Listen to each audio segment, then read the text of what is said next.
Dan tentunya yang pertama-tama saya ucapkan terima kasih kepada tim telah mempersiapkan kegiatan ini dan juga kepada para pemateri atas kesiapannya, waktunya dalam mempresentasikan materi masing-masing untuk hari ini.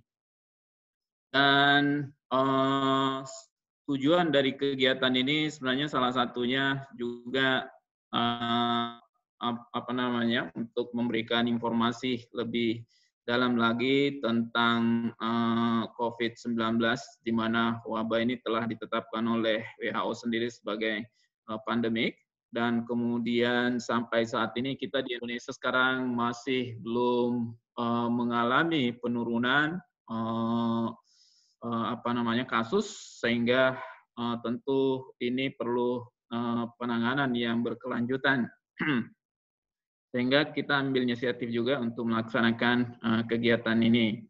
Kemudian harapannya, ya, mudah-mudahan melalui diskusi-diskusi nantinya ada beberapa informasi yang kita bisa dapatkan atau bahkan bisa menjadi rekomendasi juga nantinya untuk misalnya tim Satgas atau ke pemerintah untuk ke level yang lebih di atas nantinya.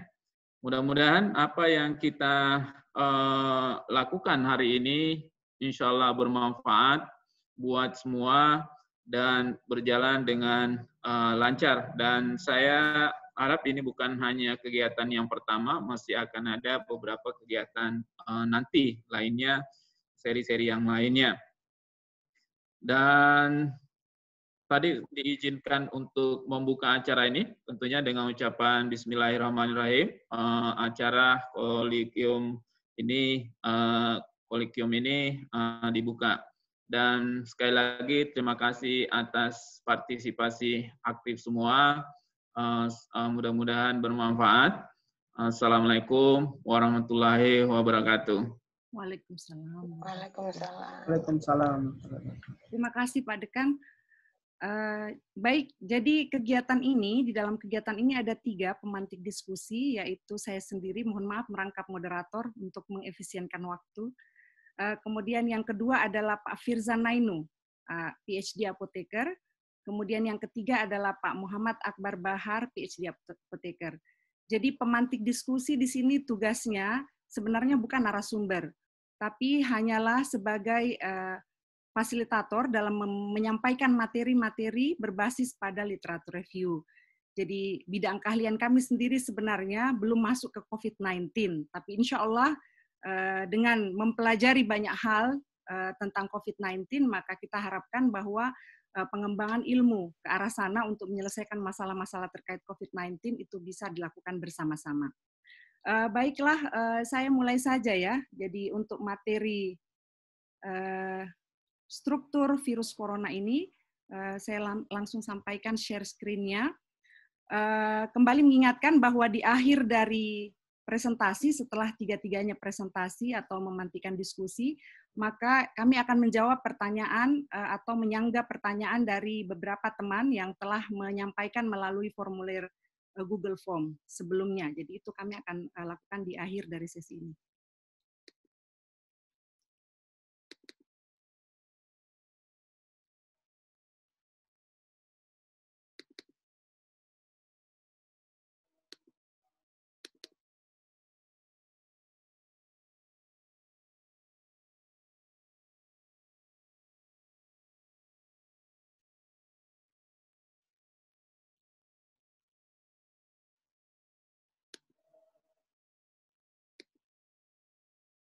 Ya. Baik, saya langsung memulai saja. Ini adalah visualisasi dari struktur SARS-CoV-2 atau Severe Acute Respiratory Syndrome Coronavirus 2. Jadi virus ini secara visualisasi telah dipublikasikan pada tanggal 13 Februari 2020 strukturnya.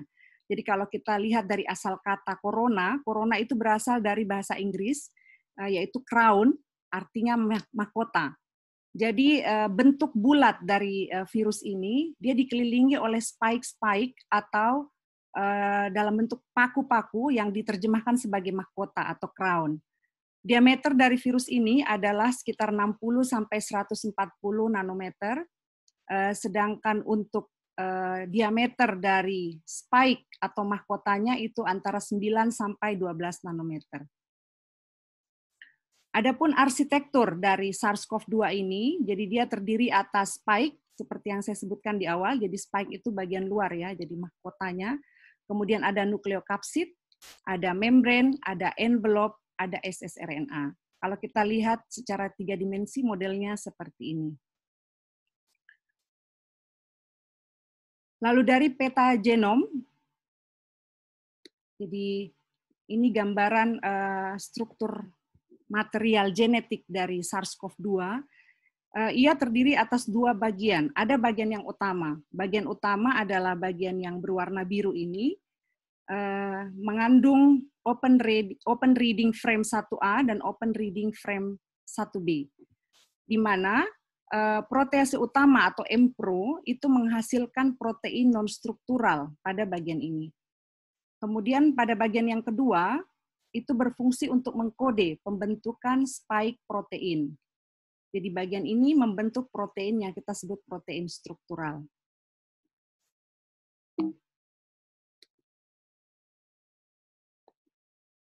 Bagaimana sih SARS-CoV-2 itu mampu menembus sel? Jadi kalau kita perhatikan secara ini dari publikasi Cell tahun 2020 dipublikasikan di jurnal Cell oleh Walsh dan kawan-kawan. Nah ini pada spike dari protein SARS-CoV-2 itu terdapat RBD atau terdapat RBD yang biasa kita sebut reseptor binding domain, di mana RBD ini akan berikatan dengan Human Angiotensin Converting Enzyme 2 atau HACE2. Nanti setelah berikatan dengan HACE2, ia kemudian akan menginvasi sel. Jadi strukturnya, modelnya seperti ini. Di mana itu HACE2 itu biasanya terdapat pada saluran pernafasan bagian bawah. Lalu kemudian ada juga terdapat di usus dan dilaporkan ada terdapat pada ginjal manusia. Jika kita bandingkan antara urutan sequencing dari asam amino protein SARS-CoV-2 dan SARS-CoV, kita ketahui bahwa sebelum virus corona ini menyerang jutaan manusia di dunia pada akhir tahun 2019, itu sebelum-sebelumnya sudah ada virus penyebab SARS lainnya. Jadi pada tahun 2002 itu kita sudah kenal virus SARS ya, yang memang SARS-CoV penyebabnya itu tahun 2002. Lalu kemudian tahun 2012 ada lagi penyakit yang namanya MERS, disebabkan oleh virus MERS atau Middle East Respiratory Syndrome. Jadi kedua virus tersebut lalu kemudian dicoba untuk diteliti sequencing asam aminonya, ternyata yang memiliki kemiripan yang hampir sama adalah SARS-CoV. Jadi antara SARS-CoV-2 dan SARS-CoV itu memiliki kemiripan atau tingkat homologi sekitar 76%. Adapun perbedaannya berada pada 14 residu kunci. Jadi ini tanda bintang yang ada di urutan sequencing asam amino ini menunjukkan perbedaan antara SARS-CoV-2 dan SARS-CoV. Nah ini menunjukkan bahwa memang ada perbedaan pada saat mengikat Human Angiotensin Converting Enzyme 2. Nah ini adalah gambaran struktur dari spike glikoprotein SARS-CoV-2 yang tadi saya gambarkan di depan dalam bentuk paku atau spike. Nah ini modelnya trimer, jadi dia menjulang ke atas. Lalu kalau kita perhatikan yang berwarna merah dan kuning ini adalah bentuknya alpha helix, sedangkan bagian atas ini bentuknya beta sheet. Nah bagian atas inilah yang nanti langsung berinteraksi dengan human ACE2. Ini kalau dibalik ya diputar seperti gambar sebelah kanan. Ada 2 konformasi yang akan terbentuk pada saat SARS-CoV-2 itu mulai menginvasi sel, yaitu bentuk formasi close atau tertutup dan formasi open. Nah, formasi open inilah yang menyatakan bahwa struktur ini siap untuk berinteraksi dengan HACE2 dan segera menginvasi sel pada tubuh manusia. Bagaimana interaksinya secara detail? Lalu apa yang membedakan pada 14 kunci residu antara SARS-CoV dan SARS-CoV-2? Kalau kita lihat perbedaannya ya, bahwa SARS-CoV dulu pada tahun 2002 itu dapat diatasi dengan obat-obat antivirus. Lalu kemudian penularannya itu hanya memakan waktu sampai 2 tahun. Jadi tahun 2004 penderita SARS-CoV jumlahnya sudah berkurang, bahkan tidak ada lagi penderita SARS-CoV setelah tahun 2004. Sehingga begitu kita sandingkan antara SARS-CoV dan SARS-CoV-2, karena kelihatannya jenis transmisinya juga sama, penyebarannya cepat, begitu dilihat interaksinya secara detail, ternyata ada 3 tempat yang memang betul-betul ada ikatan baru terbentuk. Misalnya kalau kita lihat sebelah kanan, ini adalah SARS-CoV ya, ada urutan asam amino yang berikatan, lalu di SARS-CoV-2 ada 3 tempat baru, misalnya pada posisi M82, posisi F486, itu baru, kemudian posisi Q493, posisi L45 itu baru, kemudian posisi N501. Ini merupakan ikatan-ikatan baru yang menunjukkan bahwa SARS-CoV-2 merupakan jenis virus yang tentu saja merupakan artinya mirip atau sejenis dengan SARS-CoV, tapi memiliki struktur yang berbeda. Berbeda dalam artian ada ikatan-ikatan tambahan yang terjadi pada SARS-CoV-2 yang menyebabkan ia mudah terikat pada HACE2. Bagaimana karakterisasi interaksi protein SARS-CoV-2 dibandingkan dengan SARS-CoV? Nah, ini kalau kita lihat dari binding response antara keduanya, setelah 100 detik, SARS-CoV-2 itu binding response-nya menunjukkan kurva yang landai. Sementara kalau SARS-CoV, binding response yang terjadi setelah detik 1000 itu sudah mulai turun, langsung menurun drastis ya. Ini menunjukkan bahwa ikatan antara SARS-CoV-2 dengan human HACE2 itu lebih lama dibandingkan SARS-CoV. Karena setelah 100 detik, binding response itu masih berjalan terus, jadi landai. Ini karakteristiknya.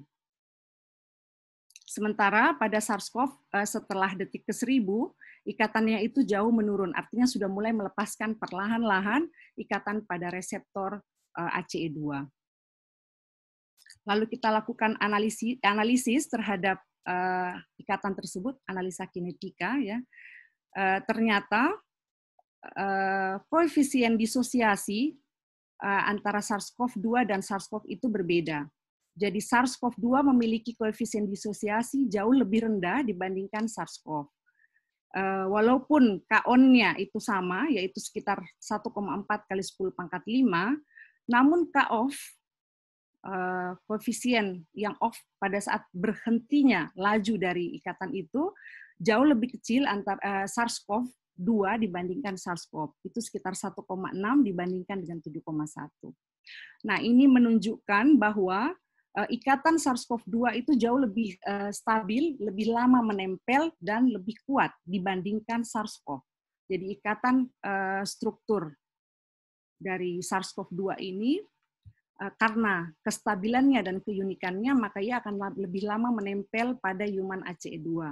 Nah, itulah mengapa perbedaannya ya, kalau kita lihat dari segi patologi atau segi fisik dari pasien, ketika virus ini telah masuk ke paru-paru, maka ia menyebabkan paru-paru mengeras atau obstrak, sehingga pasien mengalami sesak nafas. Itu karena struktur ini mengikat, atau struktur dari virus SARS-CoV ini mengikat lama dan menempel lebih lama pada human HACE2.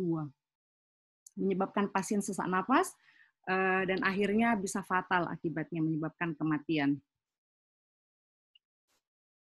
Nah, bagaimana struktur protease utama? Jadi saya jelaskan di awal tadi ya bahwa ada 2 bagian utama dalam virus SARS-CoV-2 itu.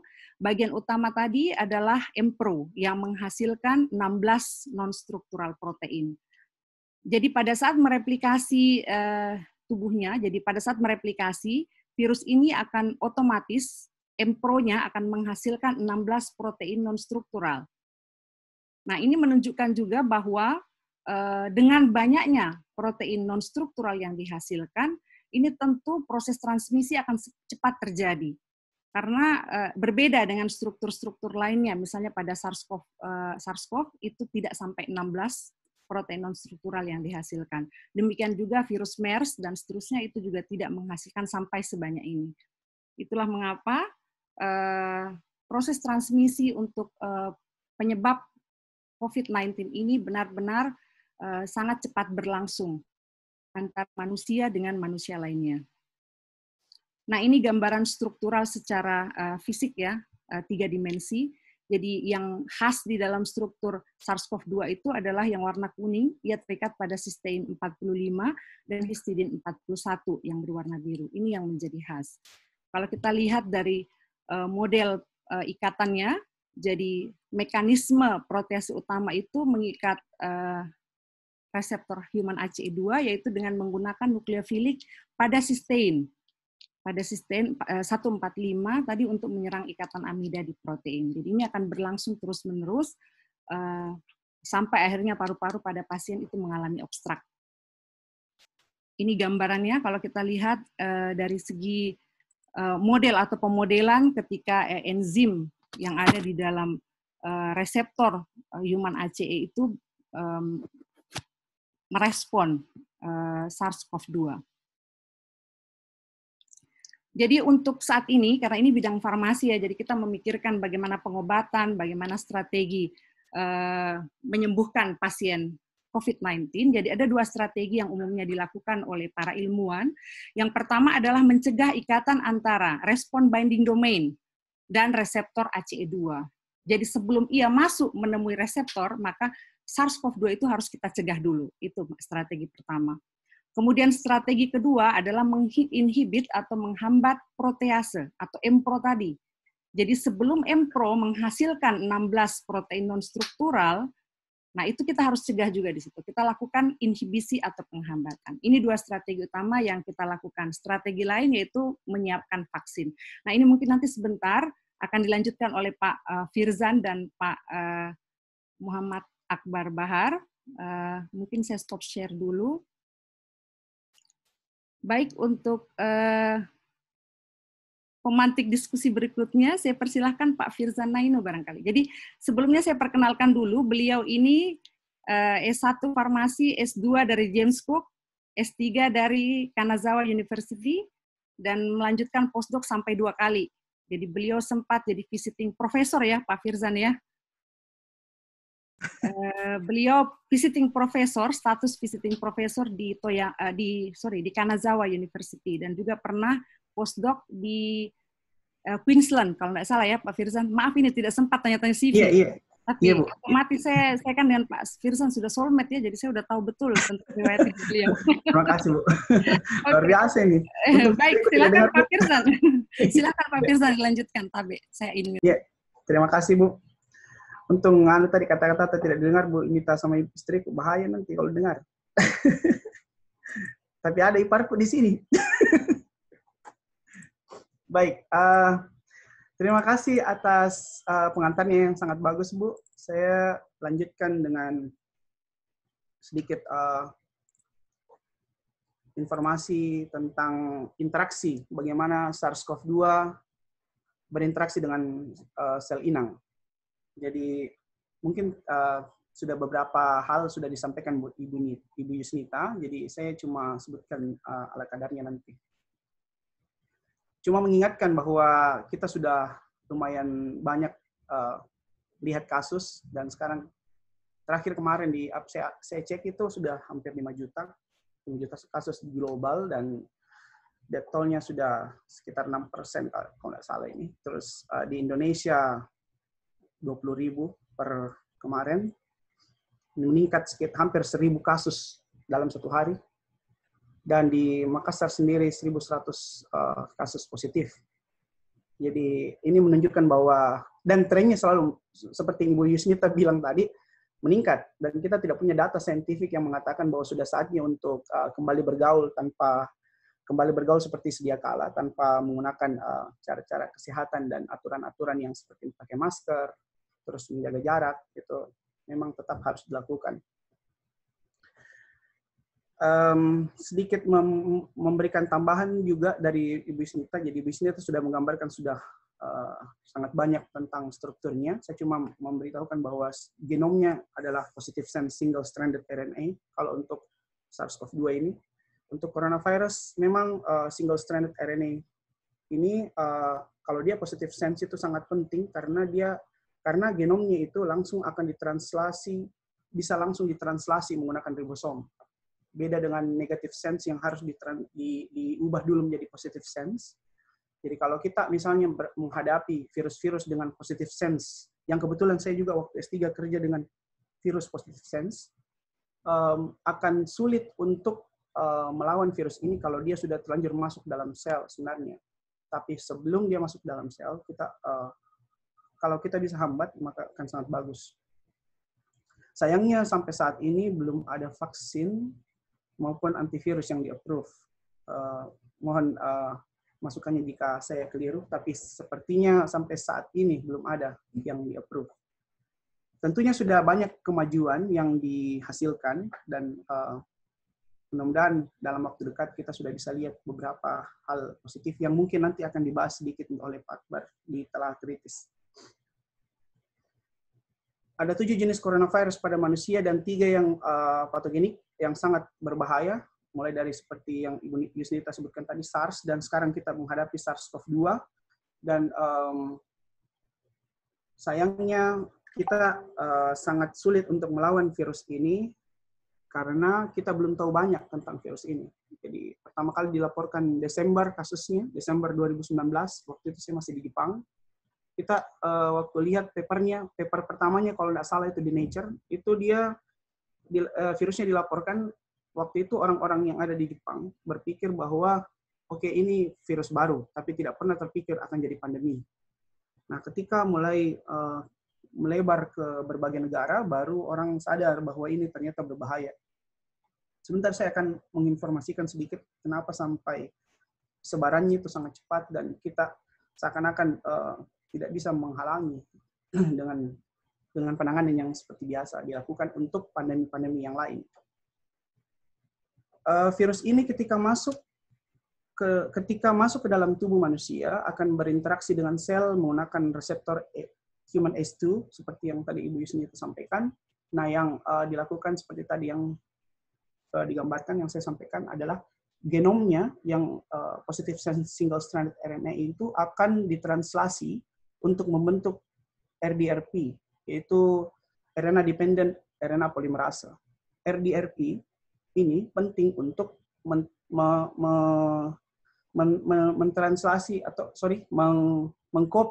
mengcopy gen yang ada pada virus itu untuk dikopi sebanyak mungkin menjadi anak-anak yang baru. Jadi kalau RDRP kita bisa hambat, maka pembentukan virus baru itu tidak akan terjadi. Jadi prosesnya simpel sebenarnya, masuk terus produksi komponen virus, baru dirakit, setelah rakit baru dikeluarkan.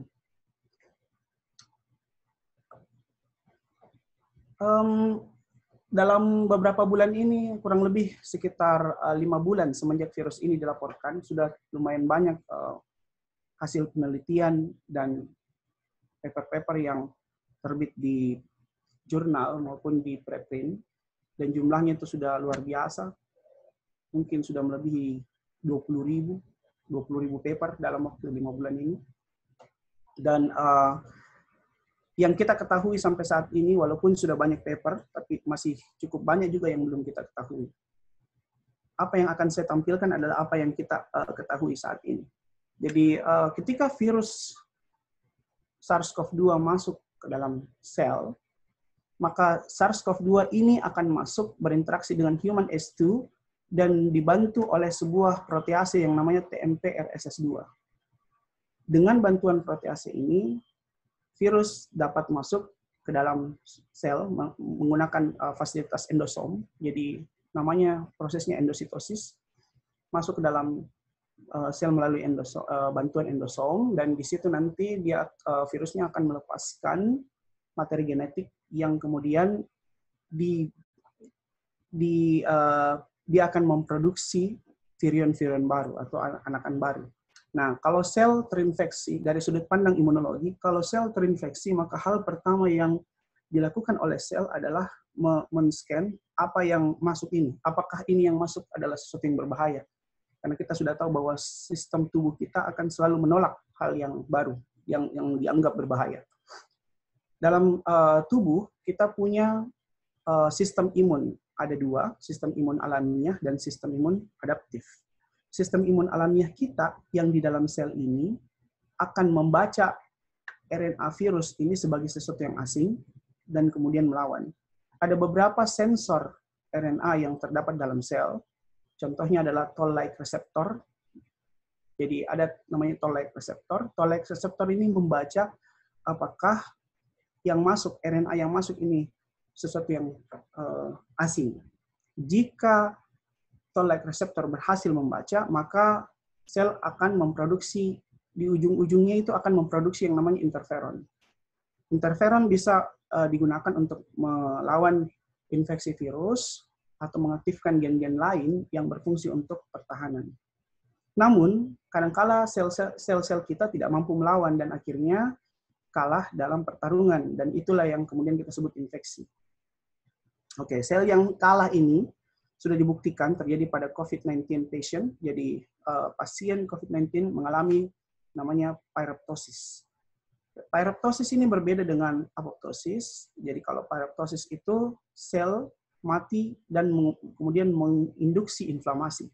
Sedangkan kalau apoptosis kan selnya tidak menginduksi inflamasi.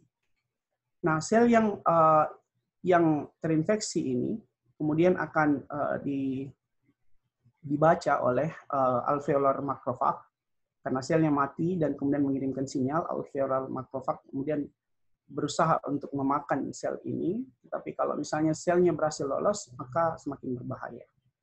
Oke, sampai di sini. Sel yang kita pindah ke gambar kedua.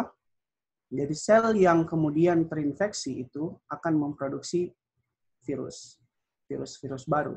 Nah, virus-virus baru yang diproduksi maupun aktivitas dari sistem imun dari sel yang mati tadi, itu akan mengaktifasi sel tetangganya untuk memproduksi sitokin pro-inflamasi. Contohnya IL-6, IL-6. Nah, IL-6 ini sangat bermanfaat untuk mengaktifasi, IL-6 dan sitokin yang lain ini akan sangat bermanfaat untuk mengaktifasi sel-sel sistem imun yang lainnya, termasuk diantaranya adalah sistem imun adaptif atau sel T. Nah, peningkatan ini akan sangat bermanfaat atau sangat berbahaya tergantung dari kondisi. Dan sebentar saya akan perlihatkan di slide berikutnya. Oke, jadi kalau misalnya sitokin proinflamasi sudah diproduksi, maka kemungkinan ada dua. Yaitu yang pertama, tubuh kita akan sehat kembali, karena sel-sel sistem imun kemudian direkrut untuk masuk ke tempat infeksi, atau kalau sitokin proinflamasinya berlebihan, itu justru berbahaya bagi tubuh. Jika kita lihat kasus-kasus yang ada sekarang dari pasien COVID-19, sebagian kecil, kalau misalnya kita bisa bilang kecil, itu yang kemudian berujung pada ARDS dan meninggal karena badai sitokin. Yang ditengarai meninggal karena badai sitokin. Itu terjadi gambarannya seperti yang ada di sebelah kiri gambar ini. Dan yang rata-rata sehat, alhamdulillah banyak yang sehat, itu membuktikan bahwa sistem imun kita insya Allah bisa melawan virus SARS-CoV-2 ini. Dan sistem imun kita sudah dibuktikan dihasilkan melalui bantuan sel T yang namanya sel T. Jadi ada sel T ada dua, CD4 dan CD8. Sel T CD4 ini bernama, yang nama lainnya helper T cells. Jadi ada dua fungsinya. Yang pertama bisa membantu untuk mengaktifasi CD8 atau membantu sel B untuk memproduksi antibodi. Jadi CD4 T cells dan CD8 T cells beserta sel B yang semuanya itu adalah dalam sistem adaptive immunity, sistem imunitas adaptif, itu yang akan berperan penting untuk menciptakan sel memori namanya. Jadi kalau sel memori kita terbentuk, maka kemungkinan besar kita akan masih dapat melawan infeksi SARS-CoV-2 jika di kemudian hari kita sembuh, dan kemudian jika misalnya pasien sembuh dan kemudian datang SARS-CoV-2 yang sama, maka dia masih bisa melawan dengan adanya sel memori. Sayangnya, sampai saat ini kita belum tahu berapa lama sel memori dapat terbentuk untuk khusus kasus SARS-CoV-2. Jadi kalau untuk SARS-CoV itu yang pertama, yang tahun 2002 sampai 2004 seperti yang Ibu Yusnita sebutkan, diketahui bahwa antibodinya itu kurang lebih berkisar sampai 2 tahun ada dalam tubuh. Nah, kalau untuk SARS-CoV-2 kita belum punya datanya, sayang sekali, tapi sudah ada penelitian yang menunjukkan bahwa antibodi ini terbentuk. Jadi ini gambaran yang tadi saya sebutkan. Jadi antibodi kurang lebih dibentuk kurang lebih di sini 7 sampai 14 hari. Jadi ketika antibodi terbentuk, itu ternyata berbanding terbalik dengan jumlah virus yang ada yang berkisar dalam tubuh, yang beredar dalam tubuh. Dan itu menunjukkan bahwa antibodi, jika dia bersifat netralisasi, karena antibodi juga ada yang tidak bersifat netralisasi, jadi jika dia menyebabkan netralisasi virus, maka hubungannya seperti ini. Antibodinya meningkat, terus virusnya menurun. Nah, seperti yang saya sebutkan tadi, sayangnya ada beberapa kasus yang pasiennya itu memiliki antibodi yang meningkat, tapi dia meninggal. Nah, antibodi yang meningkat ini ditengarai sebagai antibodi non-netralisasi. Artinya antibodinya terbentuk tapi tidak dapat menetralisasi virus. Nah, untuk kasus seperti ini memang sudah banyak dicontohkan, contohnya pada dengue. Ada kasus namanya antibody dependent enhancement. Jadi pasien memiliki antibodi terhadap dengue. Ternyata ketika dia terinfeksi dengue serotipe yang berbeda, antibodinya itu dapat membantu dengue untuk masuk ke dalam sel. Jadi antibodi menghubungkan, jadi justru bukannya antibodi membantu perusakan, tapi justru antibodi membantu virus itu masuk ke dalam sel. Nah, yang kita belum tahu untuk SARS-CoV-2 adalah apakah antibodi ini juga terjadi atau ada dalam dibentuk dalam tubuh pasien. Karena jika itu terjadi, maka berbahaya. Karena ini akan berimplikasi pada vaksin. Inilah yang menyebabkan vaksin DBD susah untuk dibuat, karena kadang-kadang antibody dependent enhancement terjadi, dan itu kita tidak bisa tahu pasien mana yang akan mengalami itu. Jadi penelitian masih tetap berlanjut untuk menjawab pertanyaan-pertanyaan seperti itu. Pertanyaan sekarang sederhananya seperti ini. Dulu SARS-CoV itu kurang lebih pasiennya sekitar 8.000-an, terus yang meninggal fatality case-nya itu sekitar 10% kalau nggak salah. Artinya 800-an orang lah yang meninggal. Jika dibandingkan dengan SARS-CoV-2, meskipun memiliki struktur yang mirip seperti yang Ibu Yusnita tadi sampaikan, dan memang ada perbedaan di reseptor binding domain, tapi apa kira-kira yang menyebabkan kenapa virus ini lebih berbahaya? Kenapa sampai sekarang sekitar 5 juta orang terinfeksi, sedangkan dulu SARS-CoV cuma berhenti kurang dari 2 tahun dan hanya sekitar 8.000. Sorry, tanda kutip hanya, karena kalau kita bandingkan 8.000 dengan 5 juta itu luar biasa. Jadi ada 3 ininya. Yang pertama, karena orang asimptomatik itu penyebar yang sangat banyak pada pasien SARS-CoV-2, sedangkan pada SARS-CoV-1 tidak. Dan memang ini sudah diketahui kalau misalnya virus itu letal, maka kemungkinan besar penyebarannya tidak bagus. Artinya pasien mati dengan virusnya, sehingga tidak bisa dipindahkan ke orang sehat lainnya. Dan yang kedua, afinitasnya lebih tinggi. Jadi afinitas SARS-CoV-2 ini dibuktikan lebih tinggi kepada human ACE2 daripada SARS-CoV-1. Dan ini yang menyebabkan kenapa sampai SARS-CoV-2 bisa menginfeksi sistem saluran pernapasan bagian atas, sedangkan SARS-CoV-1 hanya bagian bawah. Jadi SARS-CoV-2 bagian atas dan bawah, sedangkan SARS-CoV-1 bagian bawah. Sehingga dia tidak mudah untuk dipindahkan ke orang lain. Terus yang ketiga adalah ada namanya furin cleavage site pada genom SARS-CoV-2. Jadi furin cleavage site seperti yang ada di gambar ini adalah cleavage site-nya. Itu penting untuk entry. Jadi di sini lokasi furin untuk membantu. Jadi selain TMPRSS2, furin juga membantu untuk masuk. Kalau misalnya, jadi furin ini parahnya adalah banyak di setiap sel tubuh manusia. Dan itu mungkin menjelaskan kenapa sampai SARS-CoV-2 bisa menginfeksi banyak organ, sedangkan SARS-CoV-1 tidak.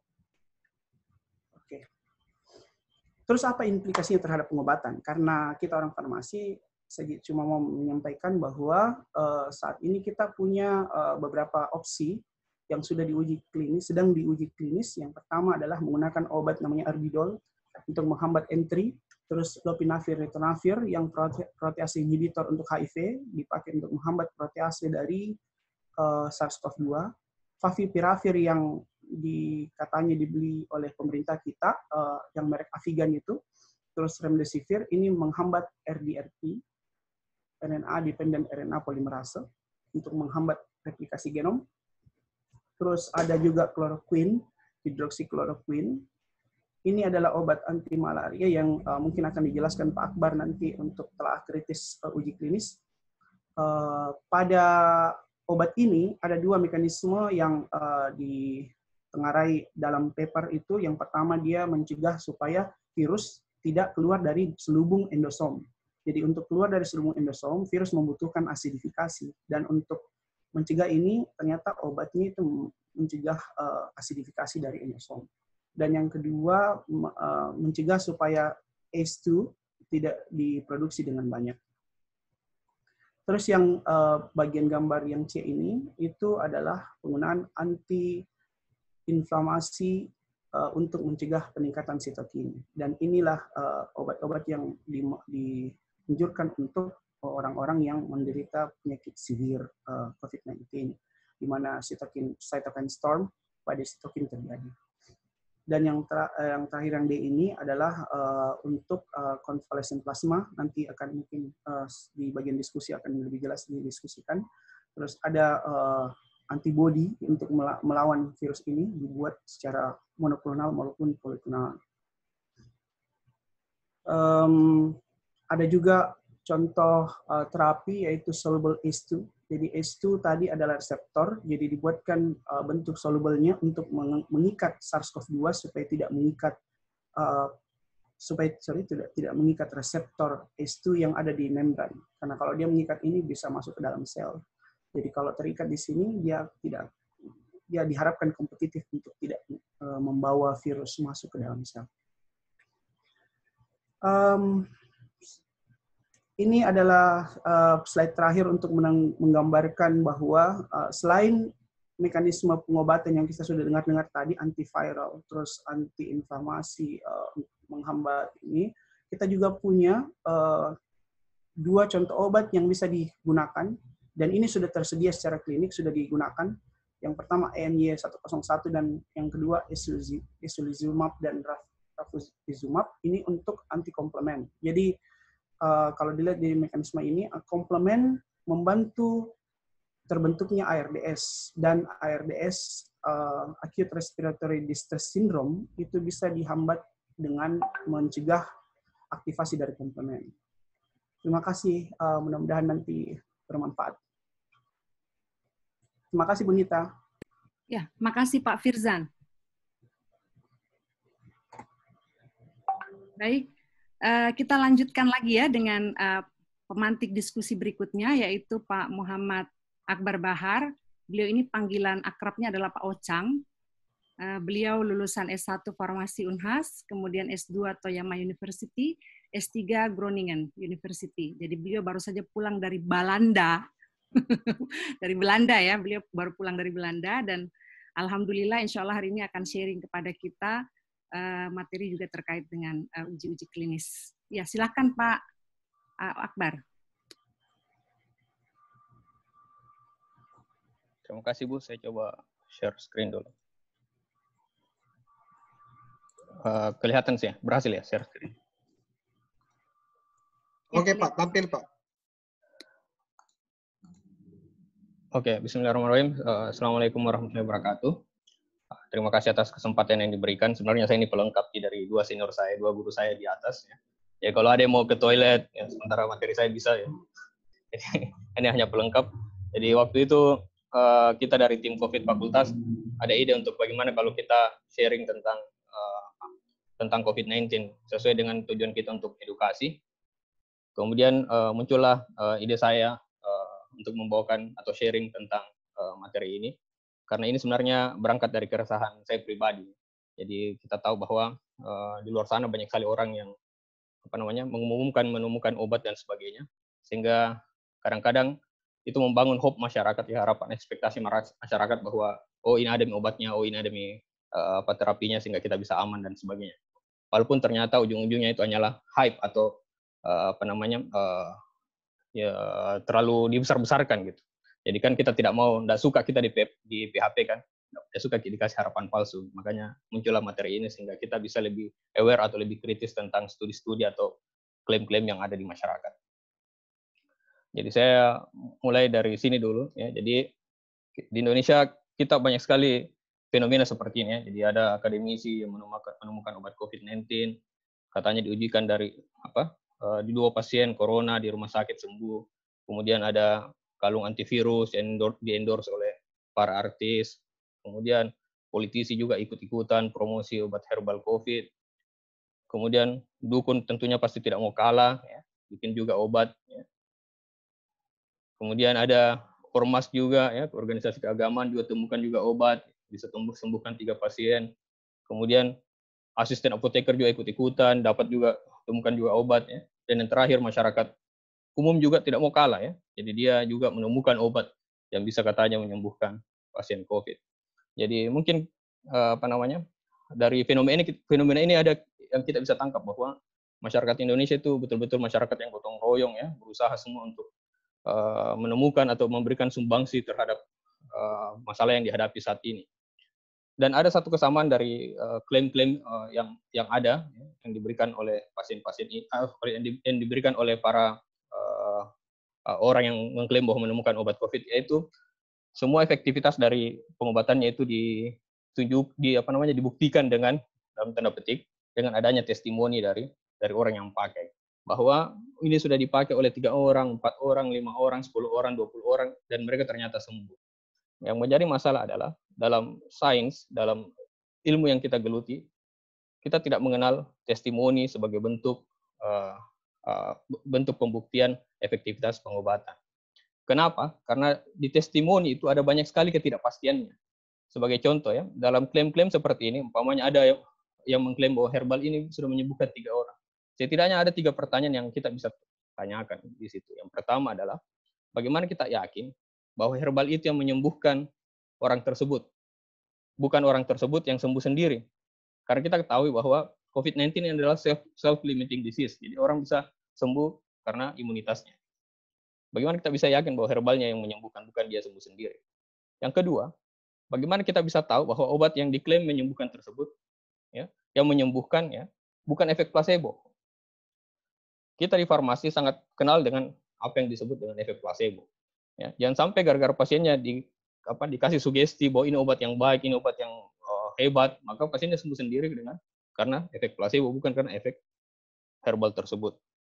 Kemudian yang ketiga yang kita bisa pertanyakan dari klaim testimoni adalah bagaimana kita bisa yakin bahwa herbal atau vitamin atau apapun itu yang menyebabkan pasiennya sembuh, jangan-jangan ada obat lain yang dia pakai, ada obat kimia lain yang dia pakai, dan ternyata obat kimia tersebut yang menyembuhkan. Ya, jadi 3 pertanyaan ini akan susah sekali dijawab jika hanya berbasis testimoni. Ya. Jadi 3 pertanyaan tadi, apakah dia orangnya sembuh sendiri kah, atau efek placebo kah, ataukah ada obat lain yang dia pakai? Kalau kita hanya berdasarkan pada testimoni. Ini ada tulisan yang menarik ya di JAMA, di sebuah corresponding di JAMA. Dia bilang begini ya, penggunaan obat off-label dan obat-obat compassionate itu, ya kadang dilebih-lebihkan ya, karena ketika pasiennya mati, maka dianggap pasiennya itu mati karena penyakitnya. Tapi kalau pasiennya sembuh atau survive, maka dianggap bahwa obat yang dikasih itu yang menyembuhkan. Ya. atau herbal atau apapun yang dikasih itu yang menyembuhkan. Jadi ini tidak benar ya, ini tidak benar. Karena kita tidak pernah tahu bahwa pasiennya, jangan-jangan pasiennya mati karena herbal yang dikasih. Bagaimana kalau ada klaim seperti itu? Jadi saran saya adalah be skeptic ya. Skeptik itu maksudnya bukan kita denial atau menolak semua klaim yang ada, tapi kita meragukan setiap klaim yang ada sampai betul ada bukti yang cukup untuk menunjukkan bahwa klaim tersebut adalah benar. Jadi kalau ada orang bilang ini bisa menyembuhkan sekian orang, maka bilang saja mana datanya, perlihatkan saya datanya, hasil uji penelitiannya bagaimana, dan dari hasil uji tersebut kita bisa menilai keakuratan dari klaim tersebut. Ya. Kemudian ini quote yang menarik ya. Jadi krisis itu bukan excuse untuk menurunkan standar ilmiah atau standar sains atau standar saintifik. Kenapa? Karena sains itu melindungi kita dari hal-hal yang khususnya dalam obat ya. Itu membantu kita untuk memisahkan yang mana betul-betul obat, yang mana racun. Ya. Dengan sains kita bisa mengurangi ketidakpastian yang melingkupi klaim-klaim yang ada. Jadi kalau umpamanya kita melakukan uji yang benar, maka pertanyaan-pertanyaan yang 3 tadi yang saya ajukan pertama itu tidak akan muncul. Ini sedikit mengingatkan bahwa menemukan obat itu tidak semudah dengan main sulap ya, simsalabim, main klaim sana, main klaim sini. Jadi ada proses yang panjang yang kita ketahui bersama yang harus dilalui sehingga obat tersebut bisa dikatakan efektif. Ya. Jadi mulai dari studi pustaka, ya, studi bioinformatik, kemudian disintesis, diuji in vitro, diuji in vivo, kemudian masuk ke uji klinik. Ya. Masalahnya sekarang banyak orang yang baru uji bioinformatik, dia sudah klaim, dia sudah berani jualan obatnya bahwa obat tersebut adalah anti COVID dan mencegah penularan COVID. Atau baru uji in vitro, dia sudah klaim bahwa obat ini bisa dipakai untuk mengobati anti COVID, sebagai anti COVID dan sebagainya. Dan yang paling parah adalah baru penelusuran pustaka, dia cuplik di sana sini ya, evidence-nya, kemudian mengklaim bahwa dia bisa menyembuhkan dan sebagainya. Tentunya itu tidak benar. Karena sebagai contoh ya, saya kasih sebagai contoh, kalau dia terbukti sebagai bisa menghambat SARS-CoV-2 umpamanya secara in vitro di cawan Petri dan sebagainya, apakah dia sudah pasti bisa bekerja juga pada manusia? Belum tentu ya. Karena kita semua yang mungkin familiar ya, di uji antibakteri umpamanya, berapa banyak ekstrak yang kita sudah teliti yang sudah bisa menghambat atau membunuh bakteri di cawan Petri.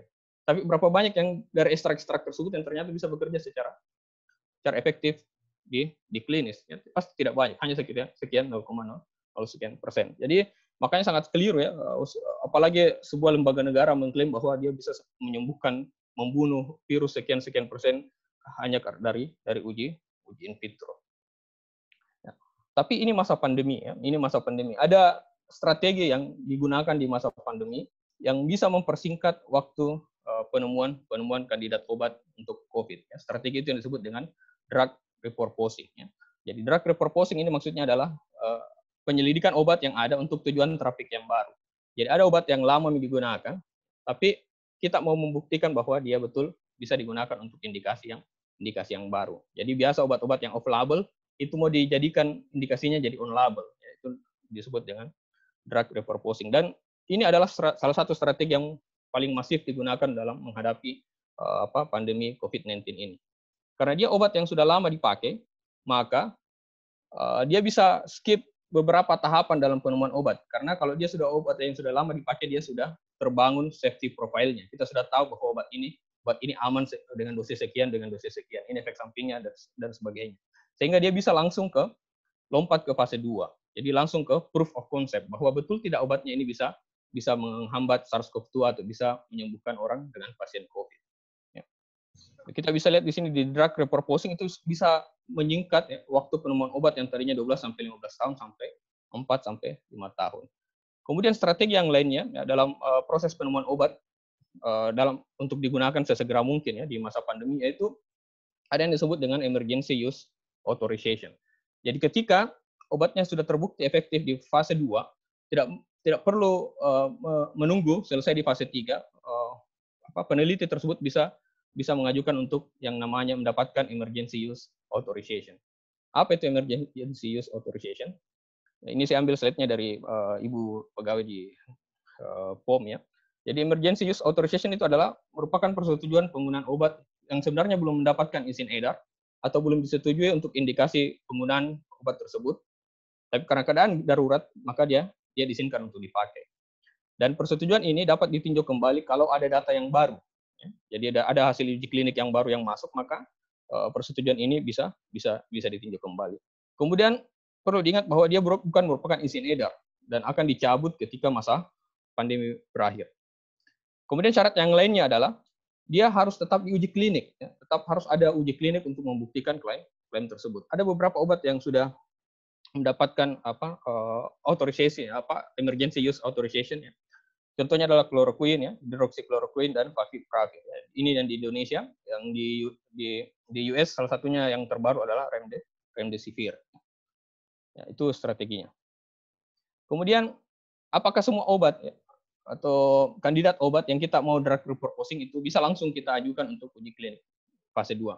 Ya, bisa saja selama dia punya rasional. Ya, selama dia punya alasan mengapa kita mau mengajukan dia dalam uji fase 2 untuk drug repurposing. Ini ada beberapa contoh yang saya ambil. Ya. Contohnya adalah chloroquine, ya, hydroxychloroquine, lopinavir, ritonavir, dan remdesivir. Ini semua aktif secara in vitro dan ingin dibuktikan bahwa betul tidak dia bisa efektif secara klinik. Ada contoh yang menarik di sini adalah lopinavir dan ritonavir. Ya. Ini obat anti-HIV digunakan juga pada SARS sebelumnya dan MERS. Ya. Dia secara in vitro efektif terhadap SARS-CoV-2, tapi uji randomized clinical trial ya, yang awal itu menunjukkan bahwa tidak ada benefitnya secara klinik. Ini lagi satu contoh ya, bahwa sedangkan obat yang sudah establish saja mekanisme kerjanya, sudah establish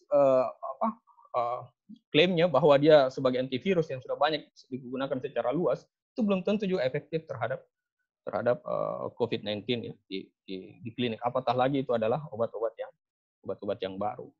Bukan, kandidat obat yang baru. Mungkin ada juga yang bilang, oh ya tahu herbal ji, tidak apa-apa ji, jamu ji, tidak apa-apa ji, bisa dipakai. Oke, tidak ada masalah, silahkan pakai jamu, silahkan pakai herbal, kita tidak against itu. Ya, selama tidak ada overclaim di situ. Kalau dipakai jamu, herbal dan sebagainya untuk meningkatkan kesehatan sebagai terapi suportif, untuk menghangatkan badan, meningkatkan nafsu makan dan sebagainya, tidak ada masalah di situ. Yang masalah adalah ketika jamu atau herbal atau apapun itu diklaim bahwa bisa membunuh virus SARS-CoV-2 dalam 6 hari umpamanya, atau bisa menyembuhkan pasien dalam 3 hari dan 4 hari. Klaim itu yang kita anggap sebagai overclaim. Ya. Karena kalau kita lihat di jalur sertifikasi jamu, ya, kalau dia ada 2 jalur di sini, kalau dia formulanya sudah turun-temurun, artinya sudah dipakai, sudah tahunan dipakai, artinya sudah safety-nya sudah diketahui, maka untuk membuat klaim juga tidak segampang itu. Dia harus tetap melalui uji klinik fase 2 sama dengan drug repurposing tadi. Kemudian harus masuk juga uji klinik fase 3. Tapi kalau dia formula yang baru, jadi kita campur daun A, akar A, batang B, dan sebagainya, maka itu harus mulai dari uji praklinik, karena kita belum tahu kombinasi tersebut apa bisa menghasilkan interaksi obat yang bersifat toksik atau tidak. Jadi tidak boleh langsung kita mengklaim bahwa oh ini sudah dipakai, sekian bisa menyembuhkan sekian. Ya. Karena itu ada prosedurnya secara saintifik untuk membuat klaim tersebut. Jadi mulai dari praklinik, uji klinik fase 1 dan seterusnya. Kemudian mengingatkan ya kembali apa sih uji klinik itu? Apa sih fase uji klinik tersebut? Jadi seperti saya katakan tadi, kalau dia herbal jamu turun temurun atau drug repurposing itu dia langsung ke fase 2. Di fase 2 itu ada pertanyaan yang mau dijawab? Apakah obatnya aman? Seberapa efektif obat tersebut dan berapa dosis yang harus digunakan dan seberapa sering obat tersebut digunakan. Jadi pada fase 2 ini biasa kita mulai dengan pasien yang sedikit. Kalau dia sudah terbukti efektif, aman, maka dilanjutkan dengan fase 3 yang biasa multi-center dengan pasien yang jauh lebih banyak. Kemudian metode penelitian apa yang dipakai dalam fase 2 dan fase 3. Jadi bukan metode penelitian berbasis testimoni di sini yang digunakan, kita mengumpulkan pasien dikasih obat kemudian ditanya apa sembuh atau tidak. Bukan. Ya, metode penelitian yang digunakan dalam fase 2 dan fase 3 adalah metode uji yang disebut dengan uji acak terkendali atau terkontrol. Ya, yang saya lebih senang sebut randomized control trial atau RCT ya. Saya sebut RCT untuk seterusnya supaya lebih singkat. Kenapa RCT yang dipilih? Ya?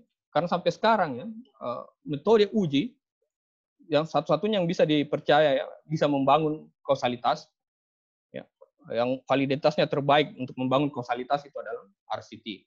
Jadi jika kita mau mengklaim bahwa obat A bisa menyembuhkan penyakit B, maka harus melalui yang namanya RCT. Kenapa RCT yang paling bagus? Karena secara evidence dia yang paling tinggi ya, kualitas evidence-nya dibanding dengan uji-uji yang lain. Kemudian secara bias ya, bias kalau saya bilang bias itu artinya deviation from the truth, jadi ada deviasi dari kebenaran. Dia paling rendah biasnya. Dia paling rendah biasnya.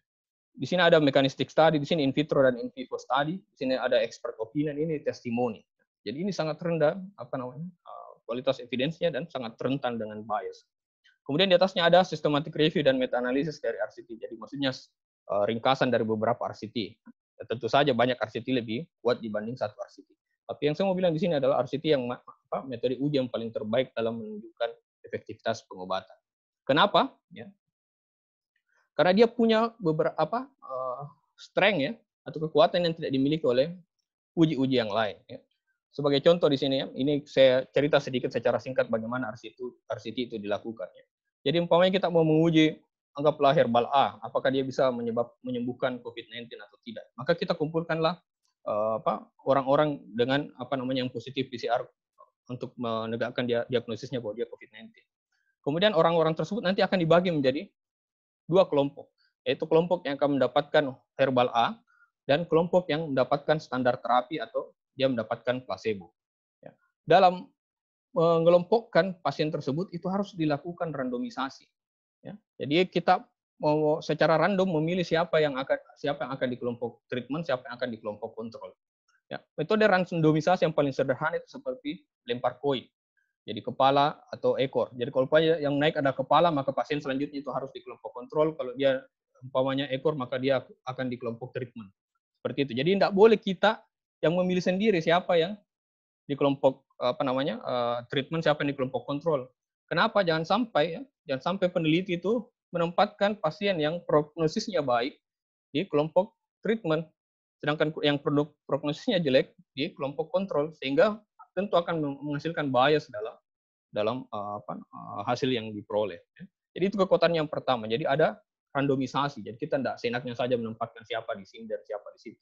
Dan parameter yang menunjukkan randomisasinya berhasil adalah jika baseline karakteristik atau karakteristik pasiennya di sini itu kurang lebih sama atau tidak berbeda secara statistik ya dengan kelompok kontrol. Umpamanya umurnya tidak berbeda, gendernya tidak berbeda, berat badannya tidak berbeda, viral loadnya tidak berbeda secara signifikan. Seperti itu contohnya. Kemudian kekuatan yang kedua RCT adalah dia punya kelompok kontrol. Ya. Dengan adanya kelompok kontrol ini, maka banyak sekali pertanyaan-pertanyaan yang kita bisa eliminasi. Jadi seperti uncertainty yang saya tanyakan tadi, 3 pertanyaan yang sebelumnya itu bisa dieliminasi. Kenapa? Karena kelompok kontrol ini ya, akan mendapatkan treatment yang sama dengan kelompok pengujian, dan yang berbeda hanya herbal A yang mau diuji tadi. Jadi care-nya, tesnya, apapun itu diusahakan harus sama antara kelompok perlakuan dengan kelompok kontrol. Sehingga yang betul-betul berbeda treatmentnya hanyalah herbal A. Sehingga nanti jika ada efeknya, maka kita bisa betul-betul yakin bahwa efeknya tersebut bukan karena treatment yang lain, tapi betul-betul karena herbal A. Atau bukan karena efek placebo, tapi juga karena herbal A. Kemudian kalau dia dikasih placebo, ya, diusahakan juga placebonya itu harus bentuknya sama, rasanya sama, warnanya sama dengan obat uji. Ya. Agar pasiennya tidak tahu bahwa dia sebenarnya mendapatkan obat placebo atau obat uji.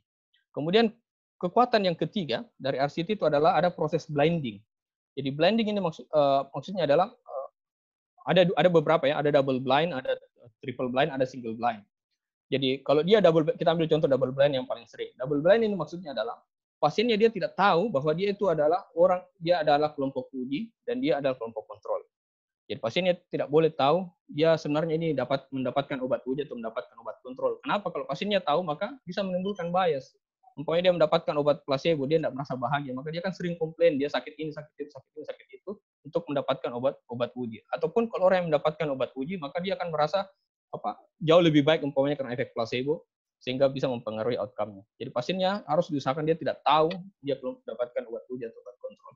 blending yang kedua itu pada personel atau pada orang yang melakukan pengujian, memberikan treatment atau melakukan pengukuran hasil uji, ya, itu juga harus di-blend. Dia harus tidak tahu ya, yang dia ukur ini adalah orang yang di kelompok uji atau yang dia ukur ini adalah di kelompok kontrol. Kenapa? Karena kalau dia tahu, maka itu juga bisa mengintroduksi bias. Jangan sampai dia memberikan care yang lebih baik ke kelompok uji dibandingkan dengan kelompok kontrol. Jadi ada 3 kekuatan yang membangun RCT ini sehingga dia memiliki internal validity yang sangat baik dibanding dengan uji yang lain. Saat ini ada berapa banyak kandidat obat yang sedang masa clinical trial. Jadi ada sekitar 128 obat ya, kurang lebih yang sedang di trial ya, untuk menunjukkan apakah dia efektif terhadap mengobati COVID-19 atau tidak. Jadi banyak sekali. Jadi jangan mikir khawatir bahwa akan kekurangan kandidat obat ya. Dan saya mau garis bawahi ada beberapa ya. Di nomor 82 itu ada natural honey, ada Nigella sativa, ya, black cumin, oral antioksidan, ya. Kemudian ada traditional Chinese medicine, ada vitamin C dan vitamin D dan lain-lain. Anda bisa lihat di sini, di link ini. Ini sangat bagus, dia mengumpulkan berbagai uji trial di seluruh dunia. Bisa dibayangkan kalau 128 trial itu sudah selesai, ada berapa banyak informasi yang akan dipublish dan harus kita konsumsi. Maka saat ini selain kita menghadapi pandemi, kita juga menghadapi yang namanya infodemik. Dan kita sebagai apoteker atau tenaga kesehatan secara umum, bahwa kita harus memiliki kemampuan untuk membedakan yang mana dari hasil uji tersebut yang betul-betul valid, yang mana yang tidak, supaya kita bisa memberikan informasi yang tepat kepada masyarakat. Maka oleh karena itu kita harus memiliki kemampuan untuk meng-appraise atau menelaah lebih dalam hasil uji-uji yang ada. Karena walaupun dia menamakan dirinya sebagai uji clinical trial, tapi kalau dia tidak melakukan trialnya dengan baik dan benar, dengan secara solid, maka itu bisa menyebabkan terjadinya beberapa bias. Ada bias apa saja yang bisa terjadi pada uji klinik? Yang pertama adalah selection bias. Jadi selection bias bisa terjadi kalau proses randomisasinya tidak benar. Kalau randomisasinya tidak benar, maka akan ada perbedaan antara kelompok uji secara karakteristik antara kelompok uji dengan kelompok kontrol. Kemudian yang kedua bisa terjadi performance bias. Ya. Ini kalau tidak di blending ke partisipannya dan personelnya. Kalau personelnya tahu siapa yang dikasih kelompok uji, siapa yang dikasih kelompok kontrol, jangan-jangan dia memberikan care atau tes yang lebih banyak untuk kelompok uji dibanding kelompok kontrol. Jadi ada subjektif di situ yang mau kita hindari. Ataukah pasiennya tahu bahwa dia mendapatkan placebo atau dia mendapatkan obat uji, maka tentu dia akan performance-nya berbeda. Kemudian detection bias. Ini juga kalau orang yang mengukur outcome-nya ini tidak dia bisa tahu bahwa pasien ini yang saya ukur ini pasien kelompok uji dan yang saya ukur ini kelompok pasien kontrol. Jangan sampai ada nilai-nilai subjektivitas yang terjadi di situ. Kemudian bias yang selanjutnya adalah attrition bias. Attrition bias ini maksudnya adalah kalau kita melakukan uji clinical trial itu kan biasanya beberapa hari. Jadi bisa saja pada saat beberapa hari tersebut ada pasien yang drop out dari pengujian tersebut. Kenapa dia drop out? Bisa saja karena pasiennya mati, umpamanya keburu mati, atau pasiennya ada efek samping dari obat tersebut yang dia tidak suka sehingga dia mengundurkan diri, atau pasiennya masuk ICU dan sebagainya dan sebagainya. Jadi drop out dari uji klinik itu bukan hal yang jarang yang terjadi, bahkan sangat umum terjadi. Yang menjadi masalah adalah kalau laju drop out-nya itu berbeda antara kelompok kontrol dengan kelompok uji. Kalau dia umpamanya lebih banyak drop out umpamanya di kelompok uji, tentunya yang tersisa adalah orang-orang yang kuat, yang sehat, yang mungkin saja hasilnya lebih baik, yang ketika tentu dibandingkan dengan kelompok kontrol tentu akan memberikan efek yang lebih baik. Dan adanya attrition bias ini atau adanya orang yang drop out itu bisa mengganggu baseline karakteristik dari kedua kelompok yang kita mau uji. Kemudian bias yang terakhir yang bisa terjadi adalah reporting bias. Ini maksudnya penelitiannya cherry picking. Jadi hanya melaporkan hasil uji yang positif dan dia menghindari melaporkan hasil uji yang negatif. Jadi bagaimana bisa mengetahuinya? Uji clinical trial salah satu syaratnya adalah dia harus mempublish protokolnya di berbagai registry yang ada di dunia ini. Jadi salah satu yang terkenal adalah clinical trial registry. Dia harus publish di situ, dia punya protokol sehingga orang ketika dia publish nanti hasilnya orang bisa membandingkan apa yang sebenarnya direncanakan dengan apa yang dia harus uji. Dan harus dia kalau ada perbedaan maka dia harus bisa menjelaskan kenapa berbeda antara protokol dengan hasil uji. Jadi itu ada beberapa bias yang bisa terjadi pada clinical trial yang bisa mempengaruhi validitas dari hasil uji trial. Kemudian untuk membantu mendeteksi bias-bias tersebut, sebenarnya ada banyak sekali tool yang sudah dipublikasi. Jadi tool ini berisi pertanyaan-pertanyaan yang bisa meng-guide kita, yang bisa mengarahkan kita untuk mendeteksi ada tidaknya bias pada satu uji klinik atau tidak. Salah satu yang paling terkenal adalah Cochrane, kemudian ada punyanya NHLBI, kemudian ada punyanya Center of Evidence-Based Medicine dari Oxford, kemudian ada punya BMG, ada punya CNSP, ya, ada yang pakai Jadat Score, kemudian ada pakai Shure, ya, dan ada beberapa lagi yang saya tidak tampilkan. Jadi kita bisa pilih salah satunya untuk digunakan untuk meng-appraisal atau menelaah secara kritis kalau ada uji klinik yang sudah dipublikasi, ya, untuk membedakan yang mana hasilnya yang valid, yang mana tidak. Kemudian dalam pelaporannya sendiri ada guideline-nya uji klinik tersebut, namanya consort, ya, checklist, ya, itu bisa nanti teman-teman atau Bapak Ibu sekalian tertarik bisa lihat, ya. Oke, ya, ini bagian terakhir dari publikasi saya. Ya. Kita mau langsung coba menggunakan salah satu tool dari risk of bias tadi untuk meng-appraisal atau menelaah secara kritis hasil uji klinik yang ada. Ya, saya ambil di sini salah satu hasil uji klinik yang dipublikasikan di akhir Maret, salah satu yang paling heboh, ya, yaitu yang judulnya hidroksikloroquine azitromisin sebagai treatment COVID-19 hasil dari open label non-randomized clinical trial. Kenapa hasil uji ini sangat heboh, ya? Pertama karena ini hasil uji yang pertama yang dipublish, ya, terhadap manusia. Yang kedua karena ini ditweet sama Donald Trump. Donald Trump, Anda mungkin masih ingat bahwa dia men-tweet paper ini seraya mengatakan bahwa ini hidroksikloroquine atau chloroquinone itu bisa menjadi game changer dalam sejarah pengobatan. Jadi ada endorsement dari politisi. Kemudian karena endorsement tersebut, saya tidak tahu ada pengaruhnya atau tidak, FDA kemudian mengeluarkan emergency authorization untuk hidroksikloroquine. Akibatnya apa? Hidroksikloroquine yang dipakai sebagai anti malaria, rheumatoid arthritis dan lupus eritomatosus itu suplainya menjadi terganggu. Kalau kita hanya baca dari konklusi, oh ada paper, kita lihat, oh ini penelitinya hebat-hebat dari Prancis. Kita lihat konklusinya langsung, wah dia menunjukkan bahwa hidroksikloroquine ini secara signifikan bisa menurunkan viral load, ya, pada pasien COVID-19, ya, dan efeknya itu bisa diperkuat dengan adanya azitromisin. Kalau kita langsung baca kesimpulan, kita pasti akan berpendapat yang sama dengan Donald Trump. Tapi kita bukan Donald Trump, kita adalah saintis, kita harus bisa memilah mana data yang valid dan mana yang tidak. Untuk meng-appraisal itu saya pakai punyanya Oxford, ya, CBM-nya Oxford yang saya pikir sangat mudah untuk diikuti. Pertanyaan pertama dari critical appraisal sheet dari Oxford ini, mohon maaf Bu Nita kalau saya terlalu panjang bisa dipotong. Jadi lanjut Pak. Ya, pertanyaan pertama itu adalah studi ini tentang apa, ya. Jadi ada pertanyaan pasiennya siapa, intervensinya apa, ya, pembandingnya apa, dan hasilnya apa, ya. Untuk menjawab pertanyaan ini kita bisa mendapatkan hasilnya itu di bagian metode dari paper tersebut.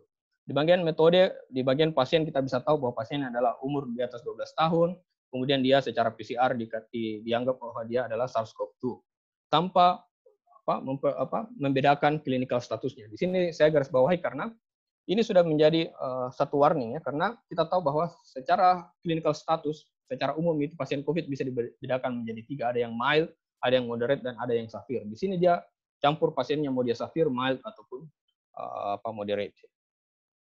Kemudian intervensinya apa? Dia pakai oral hidroksikloroquinone 200 mg, ya, 3 kali sehari. Dan untuk mencegah bakterial superinfeksi ditambahkan antibiotik. Antibiotik di sini maksudnya adalah azitromisin.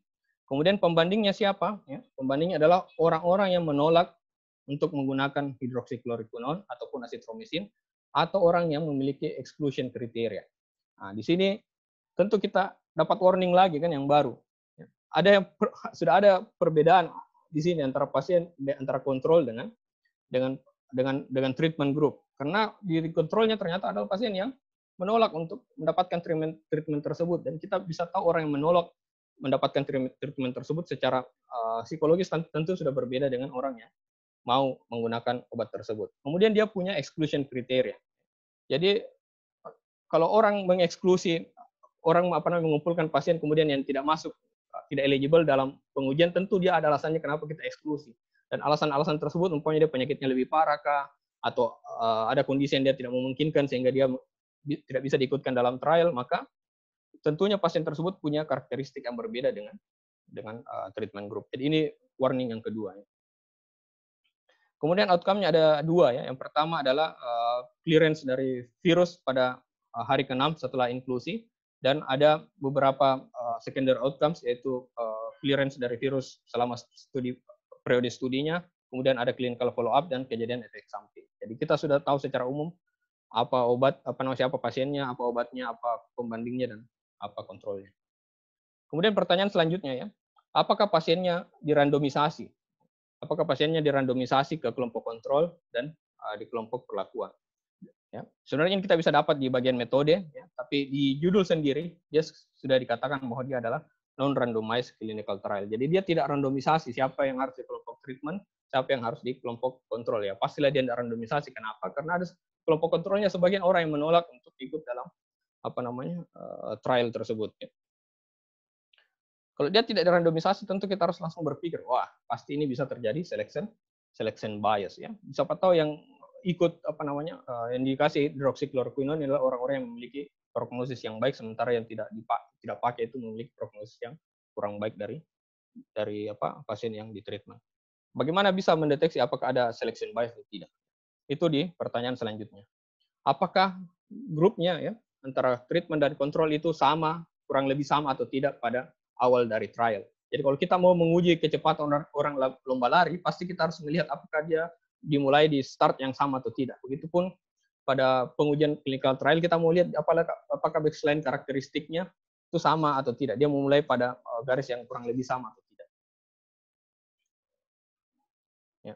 Seperti tadi yang saya sudah garis bawahi adalah, sebagian pasien yang dikontrol itu adalah pasien yang menolak untuk mendapatkan treatment atau memiliki exclusion criteria. Jadi tentu secara dari sini kita bisa tahu bahwa ada hal yang berbeda dari kelompok kontrol dengan kelompok treatment. Harusnya semua kelompok yang masuk uji clinical trial itu adalah orang-orang yang setuju untuk menggunakan obat tersebut dan tidak memiliki exclusion criteria. Kemudian di mana lagi kita bisa mendapatkan informasi seperti ini? Itu biasanya di tabel 1. Tabel 1 semua uji clinical trial itu selalu dimulai dengan karakteristik dari studi population-nya. Jadi kita lihat di sini kelompok yang mendapatkan hidroksikloroquine dan kelompok kontrol.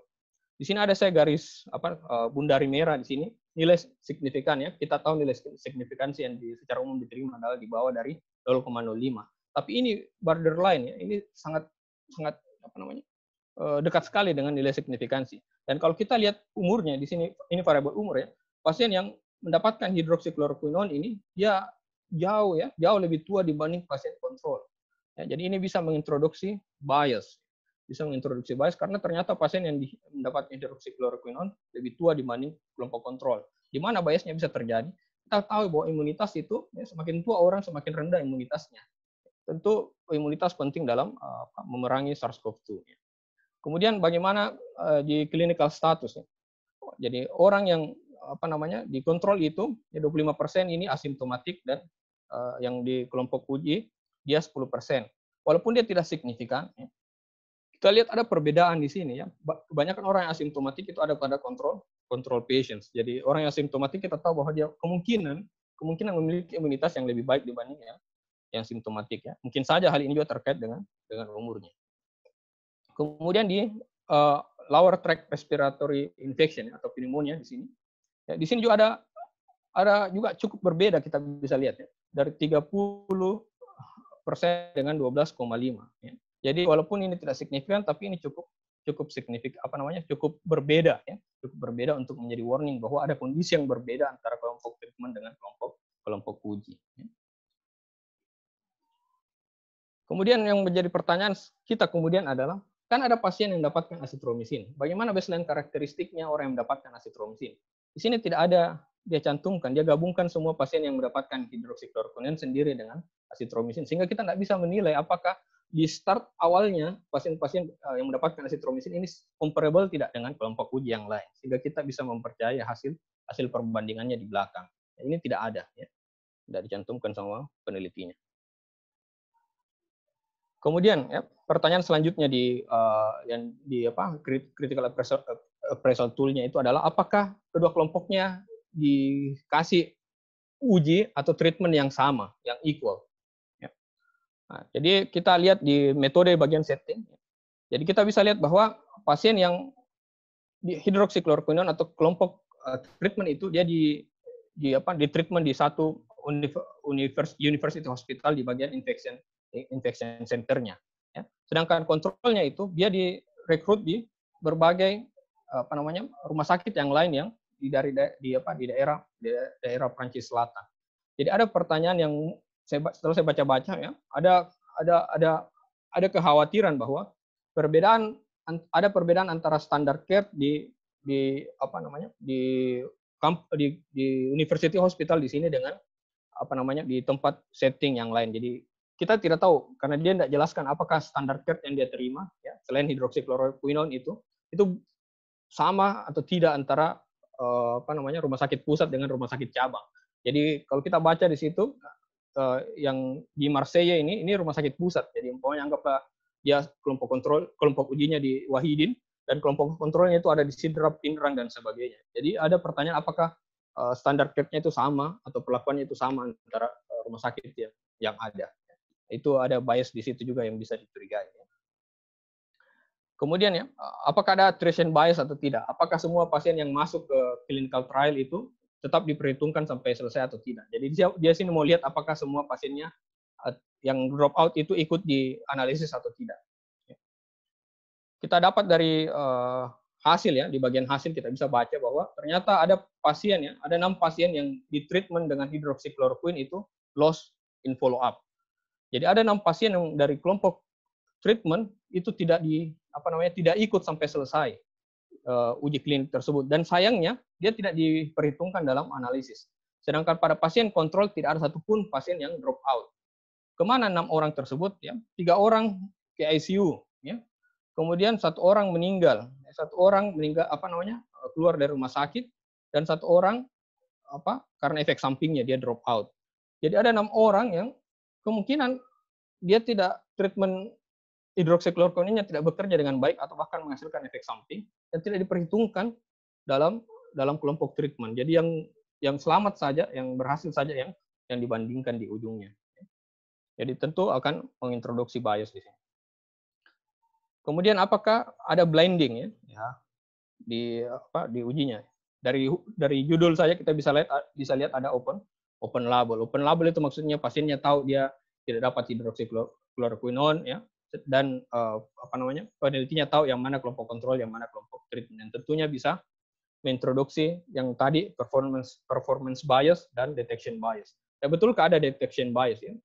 Bisa saja terjadi detection bias kalau outcome-nya itu sifatnya subjektif seperti batuk-batuk dan sebagainya. Tetapi kalau dia sifatnya objektif seperti hasil PCR, tentu detection bias-nya tentu bisa dikurangi. Tapi saya mau ajak Bapak Ibu sekalian melihat hasil data PCR yang dilaporkan dalam paper ini. Jadi hasil data PCR-nya itu sangat aneh ya. Kenapa aneh?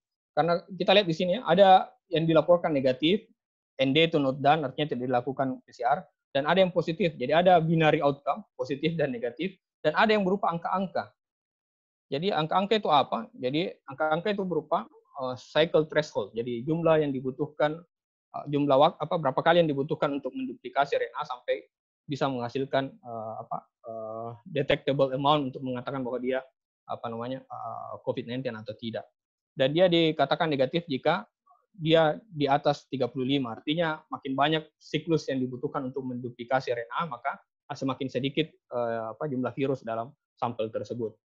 Jadi ada indikasi bahwa dia menggunakan PCR yang berbeda. Jadi kalau ketika menggunakan PCR yang berbeda, tentu prosedurnya juga berbeda. Tentu bisa mengintroduksi bias. Mungkin Pak Firsa nanti bisa menjelaskan lebih detail apakah kalau prosedurnya 2 prosedur yang berbeda digabungkan menjadi satu, apakah itu valid atau tidak. Kemudian bagaimana hasilnya? Ini terakhir ya, bagaimana hasilnya? Dari hasilnya kita bisa lihat ya, saya langsung ke day 6 ya, bahwa perbedaannya sangat signifikan ya. Jadi 12,5% yang tidak sembuh pada cuma 12,5% pada pasien kontrol yang sembuh, 57% pada bagian hidroksikloroquine yang sembuh, dan 100% orang yang dapatkan hidroksikloroquinone plus asitromisin yang sembuh. Ya, dari hasil ini, dan ini hasilnya sangat signifikan, peneliti menyimpulkan bahwa kalau dia dikasih hidroksikloroquinone plus asitromisin, maka dia sangat bagus karena bisa 100% sembuh. Tapi tunggu dulu, kita lihat datanya in detail. Jadi ada 2 pasien ya, pasien yang negatif dari 16 orang yang kelompok kontrol. Jadi cuma 2 yang negatif, cuma 2 yang sembuh.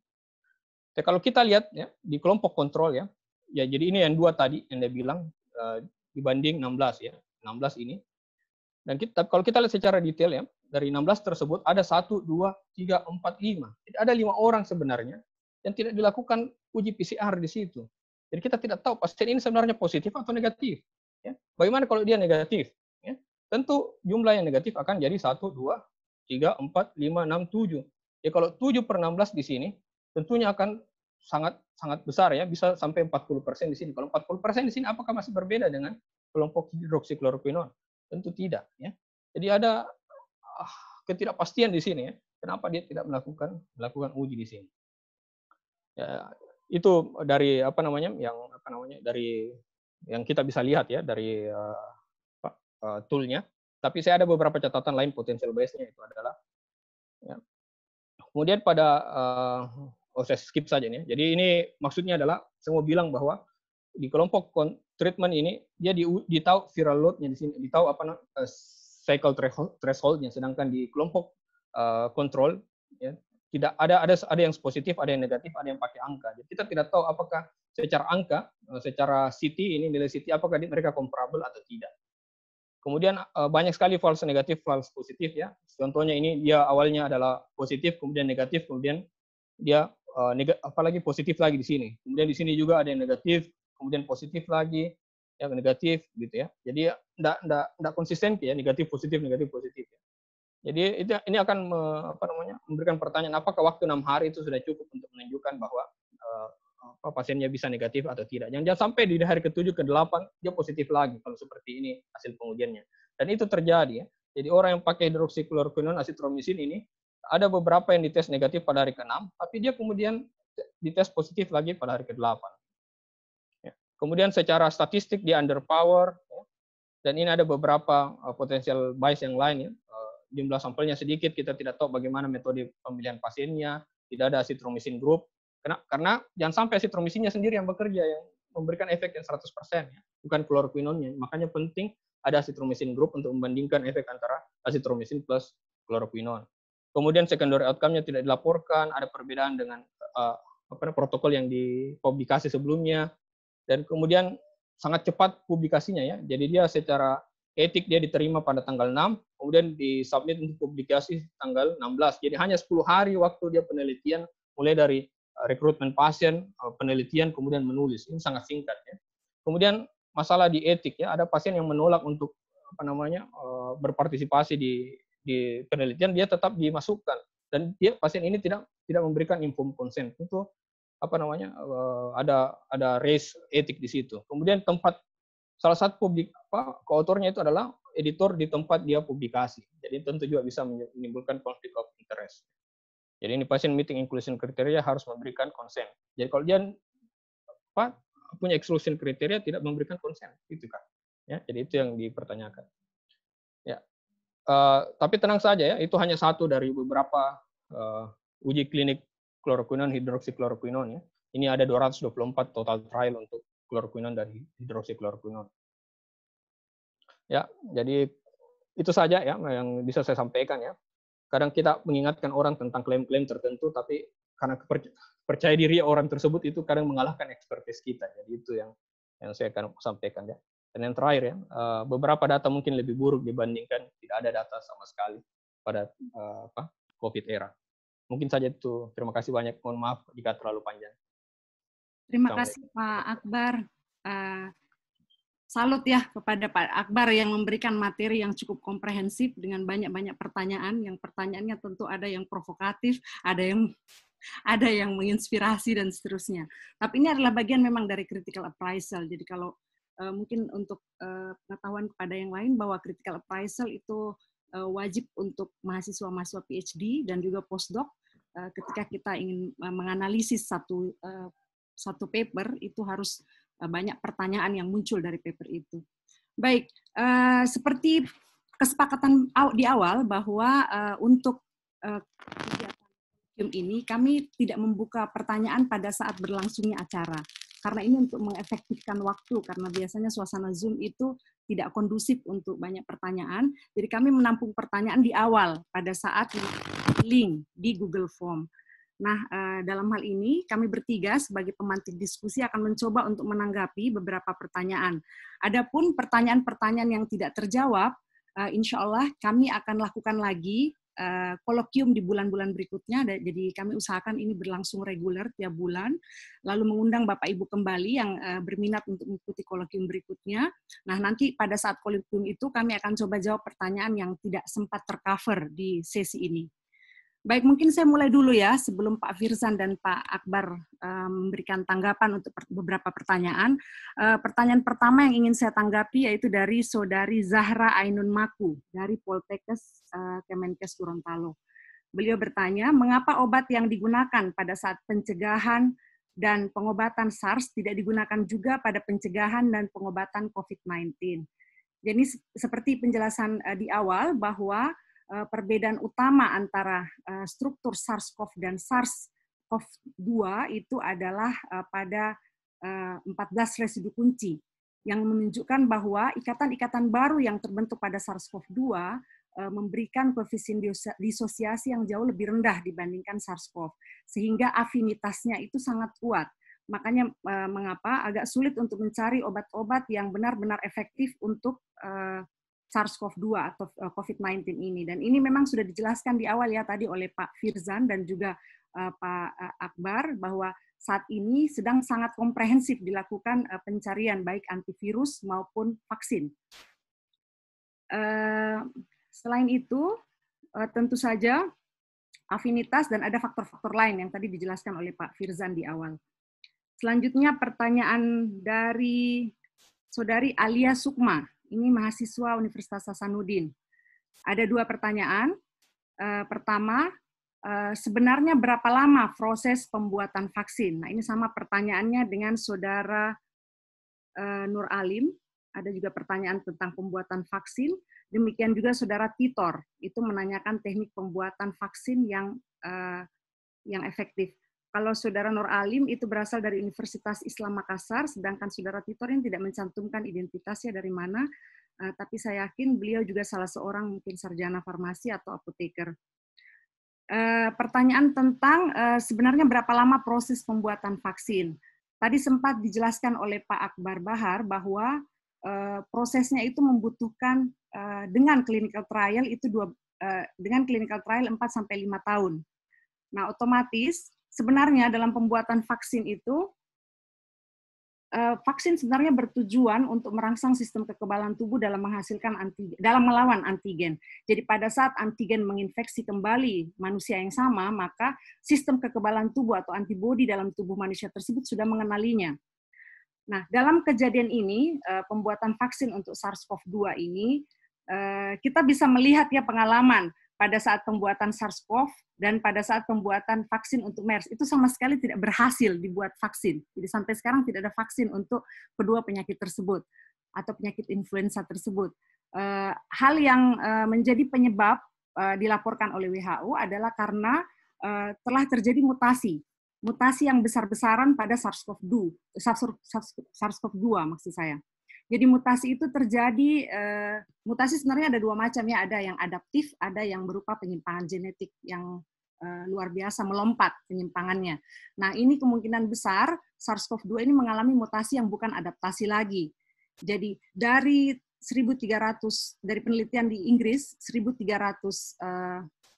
genom pasien itu diperoleh bahwa setiap minggu terjadi mutasi 2 kali pada SARS-CoV-2. Kemudian untuk hasil dari Ekman yang terakhir itu kan awalnya 3 ya, 3 urutan sekuensi dari hasil SARS-CoV hasil urutan sequencing dari pasien, dari ketiga-tiganya itu tidak ada yang sama dengan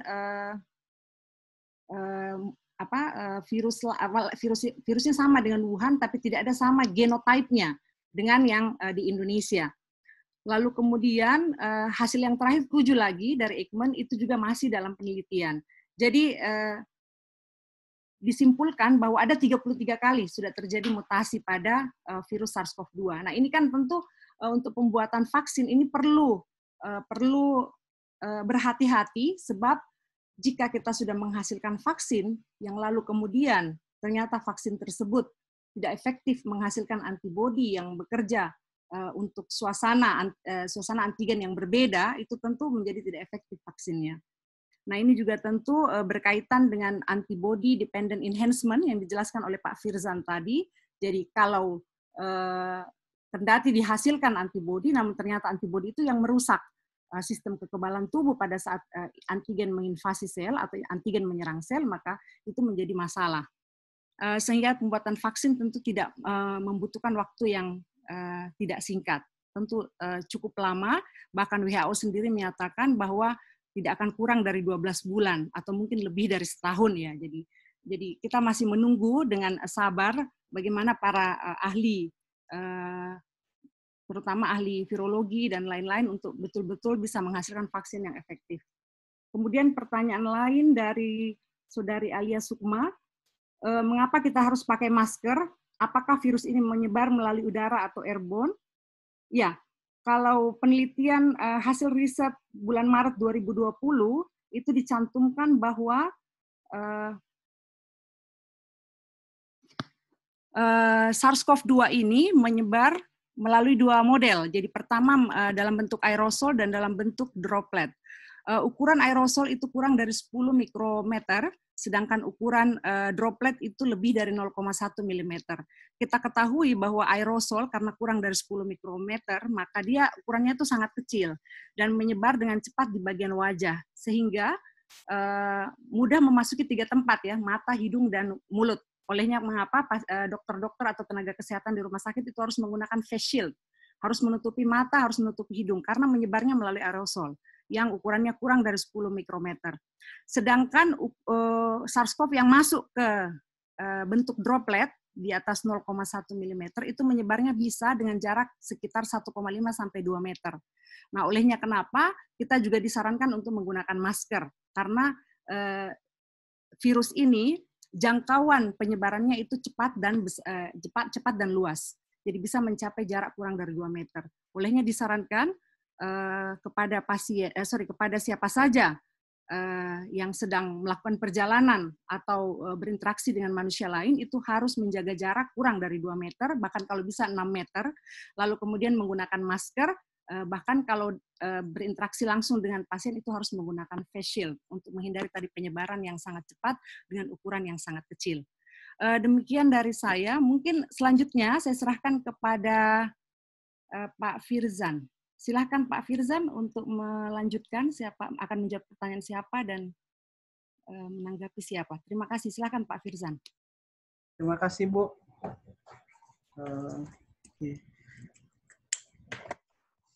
Baik, jadi pertanyaan pertama melanjutkan dari Ibu Yusnita tadi. Pertanyaan pertama dari Ibu Irma Aziz dari Badan POM. Bagaimana virus corona sangat mudah menginfeksi manusia? Oke, mungkin untuk menjelaskan ini saya kasih, tadi kan saya sudah sebutkan bahwa virus ini masuk melalui ini apa? Reseptor, ikatan dengan reseptor ACE2. Saya tampilkan sedikit dulu. Jadi, kalau dilihat di sini,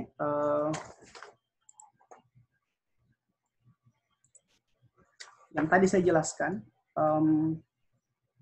pasien yang menderita COVID-19 itu biasanya asimptomatik, sangat banyak kan yang asimptomatik, dan kenapa sampai lebih banyak pasien yang sekarang dibanding SARS? Kemungkinan karena ini. Karena kalau SARS dulu yang memindahkan, mentransmisikan virus dari pasien ke orang sehat itu adalah orang yang sangat sakit. Tapi kalau SARS-CoV-2 ini tidak kelihatan sakit, tapi ternyata dia memiliki virus di dalam tubuhnya, itu yang menyebarkan virus. Itu yang berbeda sekali antara keduanya. Jadi itu yang membuat sangat penting rasanya untuk tetap menggunakan masker seperti yang Ibu Yusnita sampaikan, physical distancing, karena asimptomatik atau kita biasa bilang mungkin OTG, orang tanpa gejala. Jadi kayak ada yang sakit tapi tidak kelihatan. Itu yang paling sering memindahkan virusnya. Dan itu yang perlu mungkin teman-teman yang hadir di sini atau Bapak Ibu yang hadir di sini itu meyakinkan keluarganya untuk berhati-hati dalam masalah ini.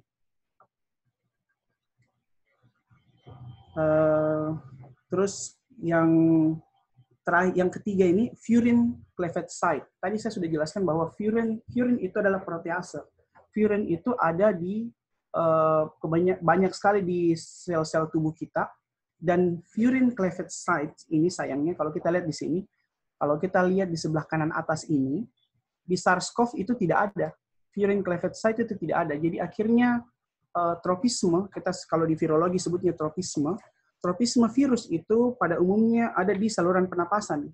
Karena yang ada saja S2 tapi tidak punya furin, akhirnya bisa diinfeksi sama SARS-CoV, karena SARS-CoV tidak membutuhkan furin untuk masuk ke dalam sel manusia.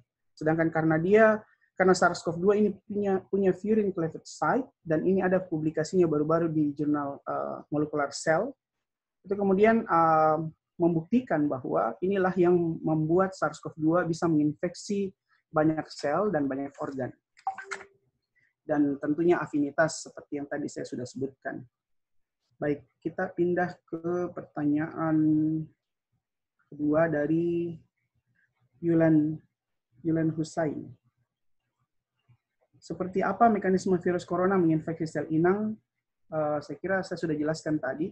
Jadi mungkin virusnya masuk melalui ikatan dengan S2. Tapi perlu saya ingatkan sedikit bahwa saat ini laporan atau hasil riset itu menunjukkan bahwa S2, human S2 adalah reseptor dari SARS-CoV-2. Dan ada beberapa laporan kecil yang menunjukkan reseptor lainnya. Tetapi saya yakin bukan hanya human S2 yang menjadi reseptor. Kenapa? Karena SARS dulu juga seperti itu. SARS-CoV yang satu itu tidak cuma human S2 yang dijadikan reseptor, tapi ada juga metode namanya Clathrin mediated endocytosis. Jadi banyak sekali cara bagi virus untuk masuk ke dalam sel. Dan ini yang pentingnya kita lakukan penelitian. Kita harus cari tahu bagaimana caranya ini virus masuk ke dalam sel. Dan ini masih berlangsung sampai sekarang. Oke, pertanyaan berikutnya dari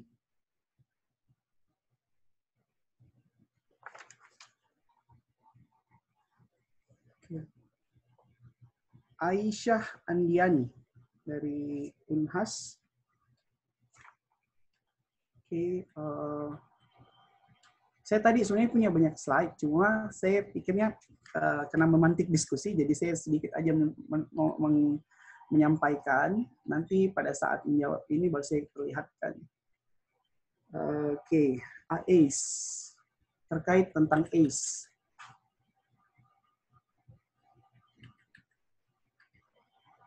Oke, jadi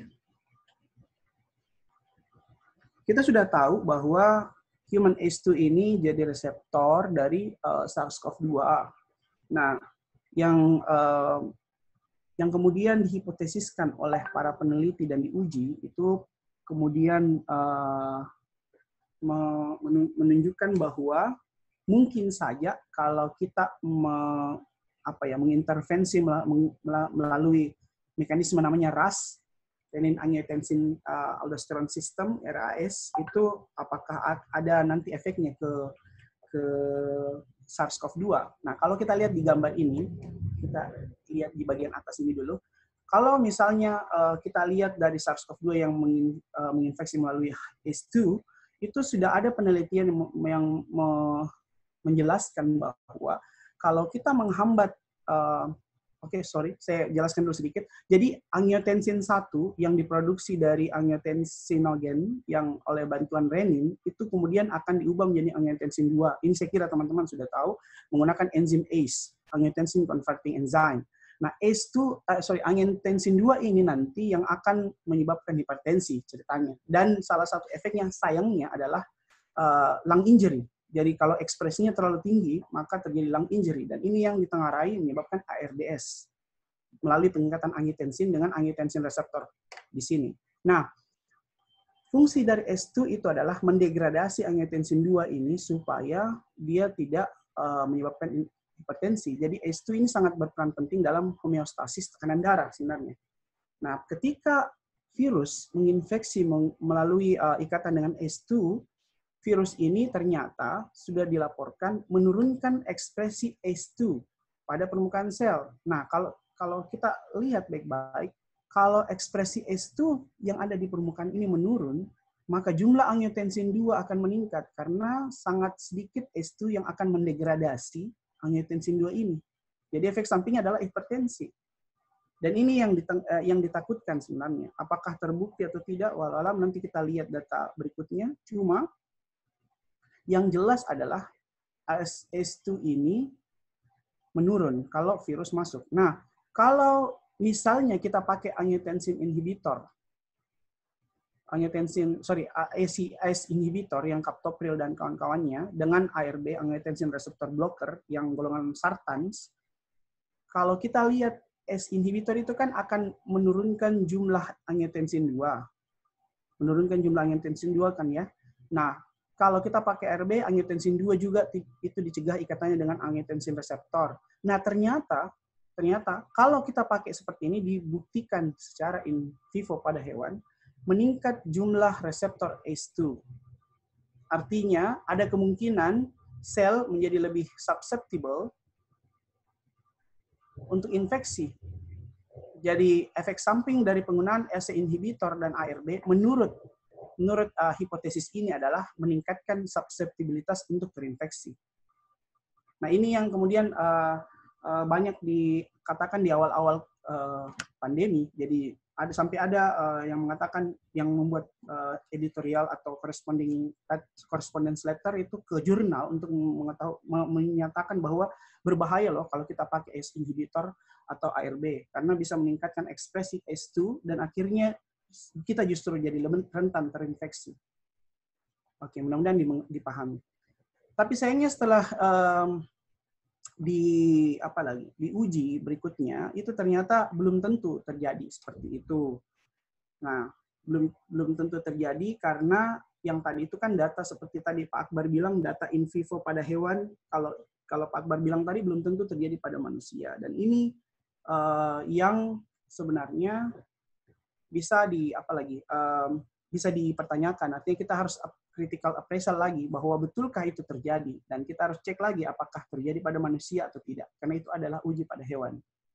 Oke, itu pada yang awal. Nah, yang pada kedua, kalau tadi orang berpikir kalau misalnya angiotensin 2 ini produksinya dihambat atau dicegah untuk berikatan ke reseptor, itu justru berbahaya, ada lagi hipotesis yang kedua, justru ACE inhibitor dan angiotensin receptor blocker itu bermanfaat.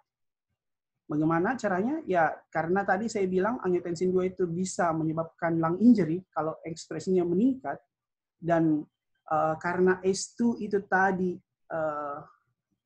berfungsi untuk mendegradasi angiotensin 2, maka salah satu cara untuk menurunkan resiko lung injury yang kemudian bisa menuju pada ARDS, dan ini yang menyebabkan biasanya pasien COVID meninggal adalah ARDS tadi, maka sebaiknya angiotensin 2 ini dihambat dengan ACE inhibitor atau ARB. Dan ini dua hipotesis yang sebenarnya sampai sekarang masih diuji, yang mana yang kira-kira terjadi pada pasien. Terima kasih. Jadi itu untuk Aisyah Andiani. Yang pertanyaan berikutnya dari, mohon maaf ini Bu Isnita, ada beberapa pertanyaan yang harus saya address. Iya, langsung saja dicampur aja pertanyaannya, Pak. Artinya digabung saja kalau sama ya, Pak ya. Iya, baik.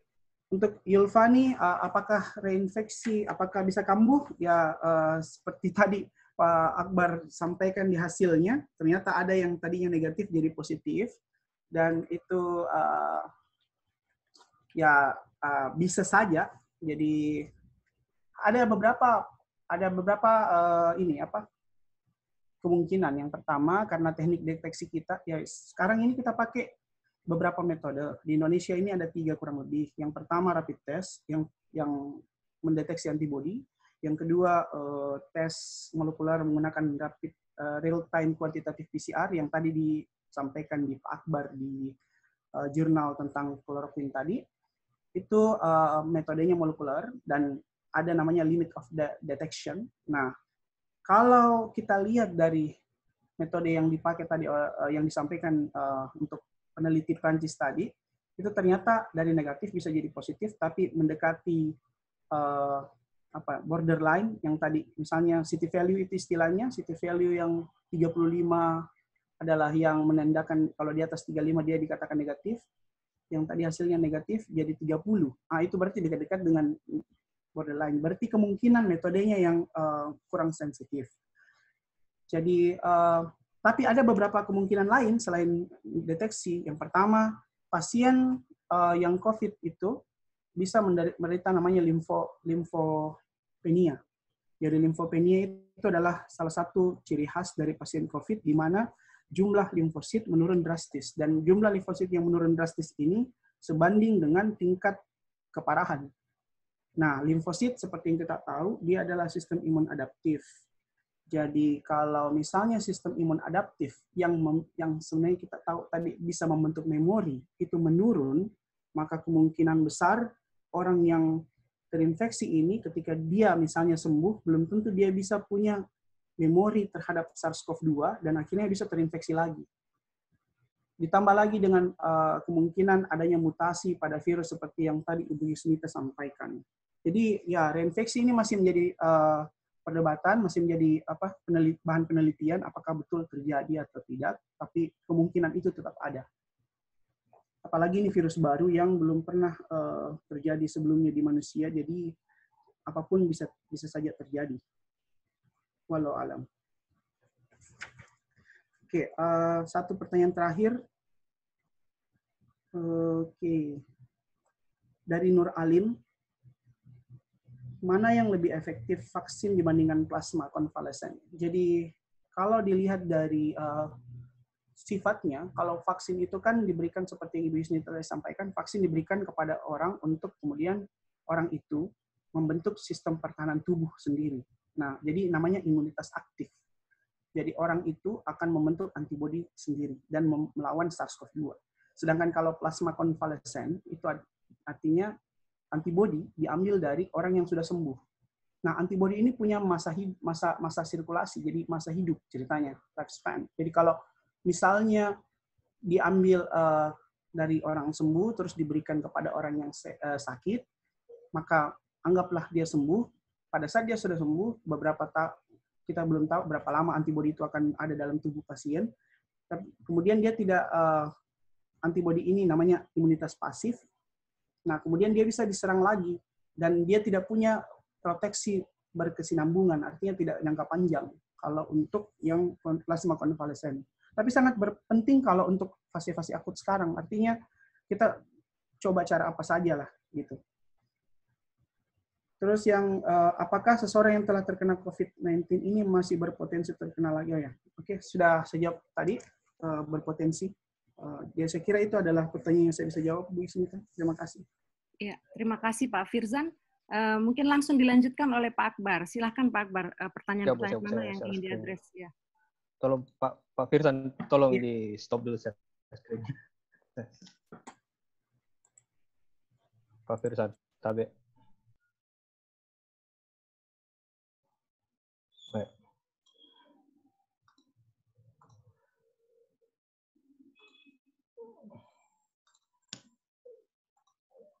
Oke, pertanyaan pertama ya dari Sandi Sutiansyah dari Puskesmas Kartarahaja. Jadi pertanyaan adalah terapi apa sebenarnya yang paling tepat untuk penanganan pasien COVID-19 di tengah banyaknya beredar macam berita tentang terapi COVID-19 baik yang kimia ataupun herbal. Sampai saat ini ya, seperti yang sudah diadres oleh Pak Firzan sebelumnya, belum ada terapi yang terbukti efektif untuk secara evidence yang baik ya dari hasil uji randomized clinical trial yang baik yang menunjukkan efektivitas yang bisa diterima untuk terapi COVID-19. Jadi belum ada obatnya sampai saat ini. Obat-obat yang digunakan sekarang itu pertama dia digunakan secara off-label, ya, jadi digunakan di luar indikasi yang seharusnya, dan obat-obat off-label ini kebanyakan sudah memasuki tahap yang namanya drug repurposing tadi yang saya sebutkan. Jadi mereka sementara diuji secara klinik apakah bisa mengobati COVID-19 atau tidak. Tapi di masa pandemi dia digunakan secara off-label. Yang kedua yaitu obat-obat yang digunakan adalah obat-obat investigasional atau yang disebut dengan compassionate drug use. Ya, jadi obat-obat yang sebenarnya belum mendapatkan lisensi, tapi karena masa pandemi dan ada penyakit yang mengancam jiwa, maka dia worth it to be try. Jadi ada strategi seperti itu. Jadi ada compassionate use dan ada off-label use of drug yang saat ini yang dipakai. Kemudian ini terkait dengan kloroquine ya, dari Himyatul Hidayah, Universitas Buana Perjuangan Karawang. Apakah penggunaan kloroquine fosfat aman bagi ibu hamil? Dari yang saya cari tahu ya, bahwa kloroquine itu secara umum, ya, in general itu dia aman untuk mencegah malaria dan mengobati malaria pada ibu hamil, kemudian pada terapi lupus erythematosus dan rheumatoid arthritis pada ibu hamil. Tapi ada beberapa kasus memang yang menunjukkan ada efek teratogen, sehingga saran saya adalah tetap kita harus perhitungkan risk and benefit analisisnya, diskusikan dengan dokternya, apalagi kloroquine secara evidence ya, belum ada bukti yang cukup kuat yang menunjukkan dia bisa efektif untuk terapi COVID-19. Kemudian pertanyaan selanjutnya ya, dari Nurul Yusrianti Miftahul Kolbi dari UMI, bagaimana mekanisme obat kloroquine yang dulu sempat dikabarkan bisa jadi obat COVID-19 dan bagaimana mekanismenya terhadap COVID-19 virus? Sebenarnya ini sudah dijelaskan oleh Pak Firsan di materinya. Jadi secara umum itu ada dua mekanisme yang dipropose ya.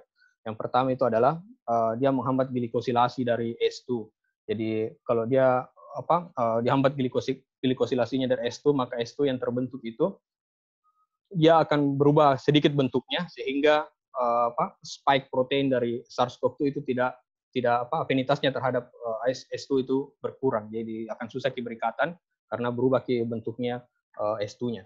Dia pertama itu menghambat glikosilasi dari S2 sehingga mengubah bentuknya. Yang kedua adalah dia meningkatkan pH dari endosomal. Jadi seperti Pak Firsan jelaskan bahwa ketika virus itu sudah berikatan pada reseptor S2, maka dia akan mengalami peristiwa yang namanya endositosis, kemudian masuk ke dalam endosom. Untuk melanjutkan pembelahan diri dan sebagainya dalam sel inang, maka sel endosom ini harus bersifat asam. Nah, kloroquine ini meningkatkan pH di endosom sehingga dia protein virusnya nanti susah terbentuk. Kemudian dibilang di sini apakah yang dulu sempat dikabarkan ya, sudah sempat dikabarkan tapi memang sudah dipakai di Indonesia saat ini. Jadi berdasarkan guideline itu, jadi ini saya ambil dari slide dari pemateri Balai POM. Ya, jadi kita lihat ya, baik ringan, sedang maupun berat itu semua direkomendasikan pakai kloroquine di Indonesia. Ya. Jadi tetap masih digunakan kloroquine sampai sekarang. Kemudian ya ini tadi sebenarnya sudah diadres juga sebagian oleh Pak Firsan, tapi ada pertanyaan yang menurut saya belum diadres. Yang pertama itu adalah terkait S2 yang merupakan reseptor dari virus corona. Apakah ada obat-obat yang dikembangkan untuk virus corona mengarah untuk memblok ikatan antara S dan virus? Ada ya, tadi kloroquine. Ya. Kloroquine itu adalah obat yang berfungsi untuk menghambat pengikatan antara virusnya dengan S2-nya. Kemudian ada juga obat yang satu dijelaskan oleh Pak Firsan sebelumnya, itu Arbidol atau nama generiknya itu Umifenofir. Ya. Jadi ini juga berfungsi untuk mentarget pengikatan antara spike protein dengan S2. Tapi sekarang ada 7 trial yang sedang berlangsung untuk membuktikan efektivitasnya. Tapi dari bukti awal ya, walaupun ini hanya data observasional, ini menunjukkan bahwa tidak ada Umifenofir ini tidak terkait dengan improve outcomes pada pasien COVID-19. Kemudian ada juga tadi yang sudah diadres Pak Firsan, ada namanya human rekombinan S2 soluble yang sifatnya soluble. Jadi dibuat S2 yang mirip rekombinannya, kemudian dimasukkan ke dalam tubuh, nanti virusnya tidak mengikat pada sel inang, tapi dia akan mengikat pada S2 yang soluble tadi. Jadi, kemudian apakah ada hubungannya dengan obat antihipertensi tadi sudah dijelaskan oleh Pak Firsan panjang lebar. Yang saya cuma mau tambahkan adalah saat ini ada trial ya untuk losartan. Bagaimana apakah dia bisa meningkatkan atau improve kondisi dari pasien atau tidak, karena losartan tadi bisa memblok angiotensin reseptor ya, seperti itu ya. Mungkin itu saja, terima kasih. Sebenarnya ada banyak lagi tapi ini sudah dijelaskan oleh Pak Firsan.